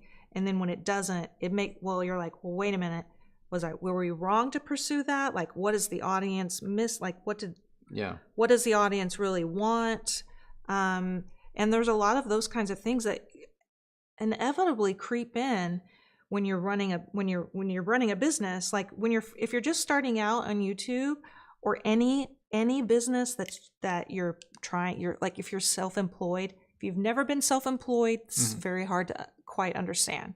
But if you're pursuing a dream or a project and your goal is to hopefully make money, like in the beginning, it's quite the journey, because you're just excited that anybody's watching. But then when you realize, well, oh my gosh, I've put all this amount of time, but I'm only getting the $400 check. You're like, wow, is this sustainable? Do we need to go out and get another job and whatnot? And so, yeah, when you have a product that you really love and you think the audience is gonna turn in, but then they don't, you really have to reevaluate things. Like, that's why we don't review subwoofers anymore, or turntables. It's not that we don't like them, but nobody watches that content. And you have to make a business decision, much like, a brand might make a decision not to send us something because they're uneasy about how it's going to perform, or how it might affect them financially. It's not all that different. But I don't know that every viewer understands that, because they just look at what we do as like a glamorous opportunity. They don't stop and consider the intricacies of what goes into the channel itself. And I don't fault you for not quite grasping what that means. But when you see one of your favorite creators and maybe they start bringing you a sponsored ad, try not to make them into the bad guy or girl because they have a sponsor. You have to understand that, like, they might really need that money to continue to create the content you tune in for. Or if somebody sends a product at no cost to the reviewer to review, don't punish them for that. Otherwise they're not going to be able to bring you that content. Yeah, like I said, we're in a very fortunate position in the sense that, if NAD wants to get spicy, like we're in a position now because of all of you guys. We're in a position now where it's like, if necessity dictates, we'll just go buy it. We'll just go buy it. Nothing is worth having to jump through hoops for something that no one else would have to jump through hoops from. It can only be to try and affect the outcome of something, and I won't allow that. But it's not all. We can't always do that. But it takes planning. It takes planning. I mean, I just can't willy-nilly. Like I said, we've put quite a bit of money out on the channel already. I mean, thank God for our Amex card. And yeah, thanks. Yeah. But I just, we're always having to gauge, like, whatever we do and how it's going to affect our viewers, because not everyone sees we just went out and bought this as a positive thing. It's amazing what little things like that can be turned into some sort of negative. Or like I was saying, if you're watching a creator and they're doing an ad for a pair of Vessi shoes, and if you find yourself starting to type in the comments, I didn't come here for shoes. Yeah, I didn't come for shoes, or you shill, sell out, whatever. Stop. Yeah. Stop that. That's so unfair, and there aren't many people, I'll just say this, there aren't many YouTubers in any genre, there really aren't, that can weather spending, let's disregard the 3.5 years of phone calls and emails to get an RCAM. Let's disregard all of that. Let's just look at the hard numbers. And let's just spit out a number that a full work week, it was more than that, but let's just say a full 40-hour work week went into that one review. Not every creator can weather getting paid $50 to $100 for a full 40-hour work week. Every single week. You know what I mean? And so that is where sometimes a Vessi will come along and make it possible for them to weather that storm. Now, we can take a couple right on the chin, you know, and we'll be okay because we've set up our business and our finances in such a way that we are extremely, extremely careful about what we do. And we've set ourselves up, what I feel, for the long term by being really careful. But when you're just starting out, I mean, like I said earlier, just 20 minutes ago, like when you're starting out and it's like we had videos that were doing 6-figure views, 100,000 views, and we're pulling in checks for $500 for the month. Now we made 8-9 videos that month. We made $500. You just have to stay the course. You just stay the course, and you just know, like, you're building the foundation. Now our foundation is really strong, that I'm so grateful to all of you, but I'm also so grateful that I can also say with all sincerity, like, we are in a position that enables us to be as objective as possible. And no one has sway or say over us. And they know it, and we know it, and I would like to think that you guys know it. And know that there is absolutely nothing else on this planet professionally that we're doing and engaged in right now that is more valuable to me than that. And 3 years ago, that's the only thing I wanted for myself. And all of us watching this, and my wife here and myself and Katie sometimes when she's not freeloading, we've made that possible. And I'm grateful. I'm grateful, and I thank you very much for that. And that is why, you know, I can, from a business standpoint, I can look at an A25 and go, this is a great product. This was a great product. It still is a great product. I would co-sign this product. Yeah, the video didn't do anything.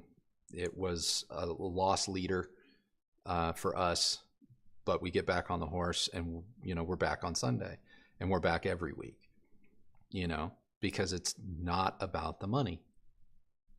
It's about the pride of what I feel we have all built.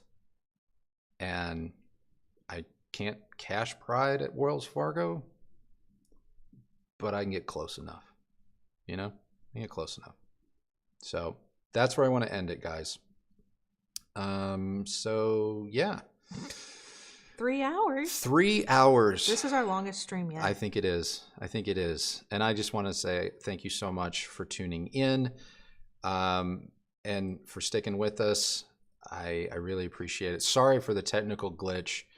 Come on, that was hilarious. It was funny, except if you're me and you're going, I rely on this and I still have things to shoot later today, and now I don't know if it's going to work when I turn it off. Anyway. And I just want to say really quickly, because some of our members have been asking questions like, how much money do you actually earn off of our membership? And I was letting them know, like, YouTube takes a significant cut of anything. So whether it's an AdSense dollar or a YouTube membership, you know, and we don't want you guys to worry about that kind of thing. No, please don't. You know, like our members, we totally appreciate you. Yes. We know we don't like give you anything really extra special for your membership, other than what it does allow us. But what it does do is, because it has the little symbol by your avatar, we're more easily recognizable, and so it's a lot easier for us to connect with you. Yeah. And those of you who are here, no matter what, whether you're a member or not, like whether you show up, like Ono from Tokyo, KJ Bunny Boiler, Afonso, Vadim, Lisa, Nick, the people that tune in no matter what. Yeah, you make this possible. You make this possible. We really appreciate you. Yeah, I mean, we appreciate every single person. Just be honest with you. we really appreciate everybody, even the people that go out of their way to make my day awful. Like, I don't see you as a challenge, like, oh, I'm going to convert you. And, like there's a line in the newsroom, I'm on a mission to civilize. It's not like that for me. But I can't help but feel like I've been in some of those types of people's shoes at times, where I've been the cynical one, I've been the angry one. And I even appreciate them, because any opportunity that I have to maybe show you what we do here, even by tuning in passively, I'll take it, and I don't take it for granted. So, be kind to people, please, but even the haters, I appreciate you too. So, all right, guys, I can't thank you enough for watching this for 3 hours. And yeah, so we will, this was supposed to be like a special Father's Day Unplugged / live stream. We totally, welcome to Unplugged episode 13 all this time. Totally forgot. But we do have an episode for you on Father's Day. And I think every episode is something you're going to enjoy. But we do have a video for you on Sunday. So be sure to tune in for that. Until then, have a great rest of your Friday. You've got all Friday left because we did it early. Have a great rest of your Friday. I'm going to stand up. My legs are cramping.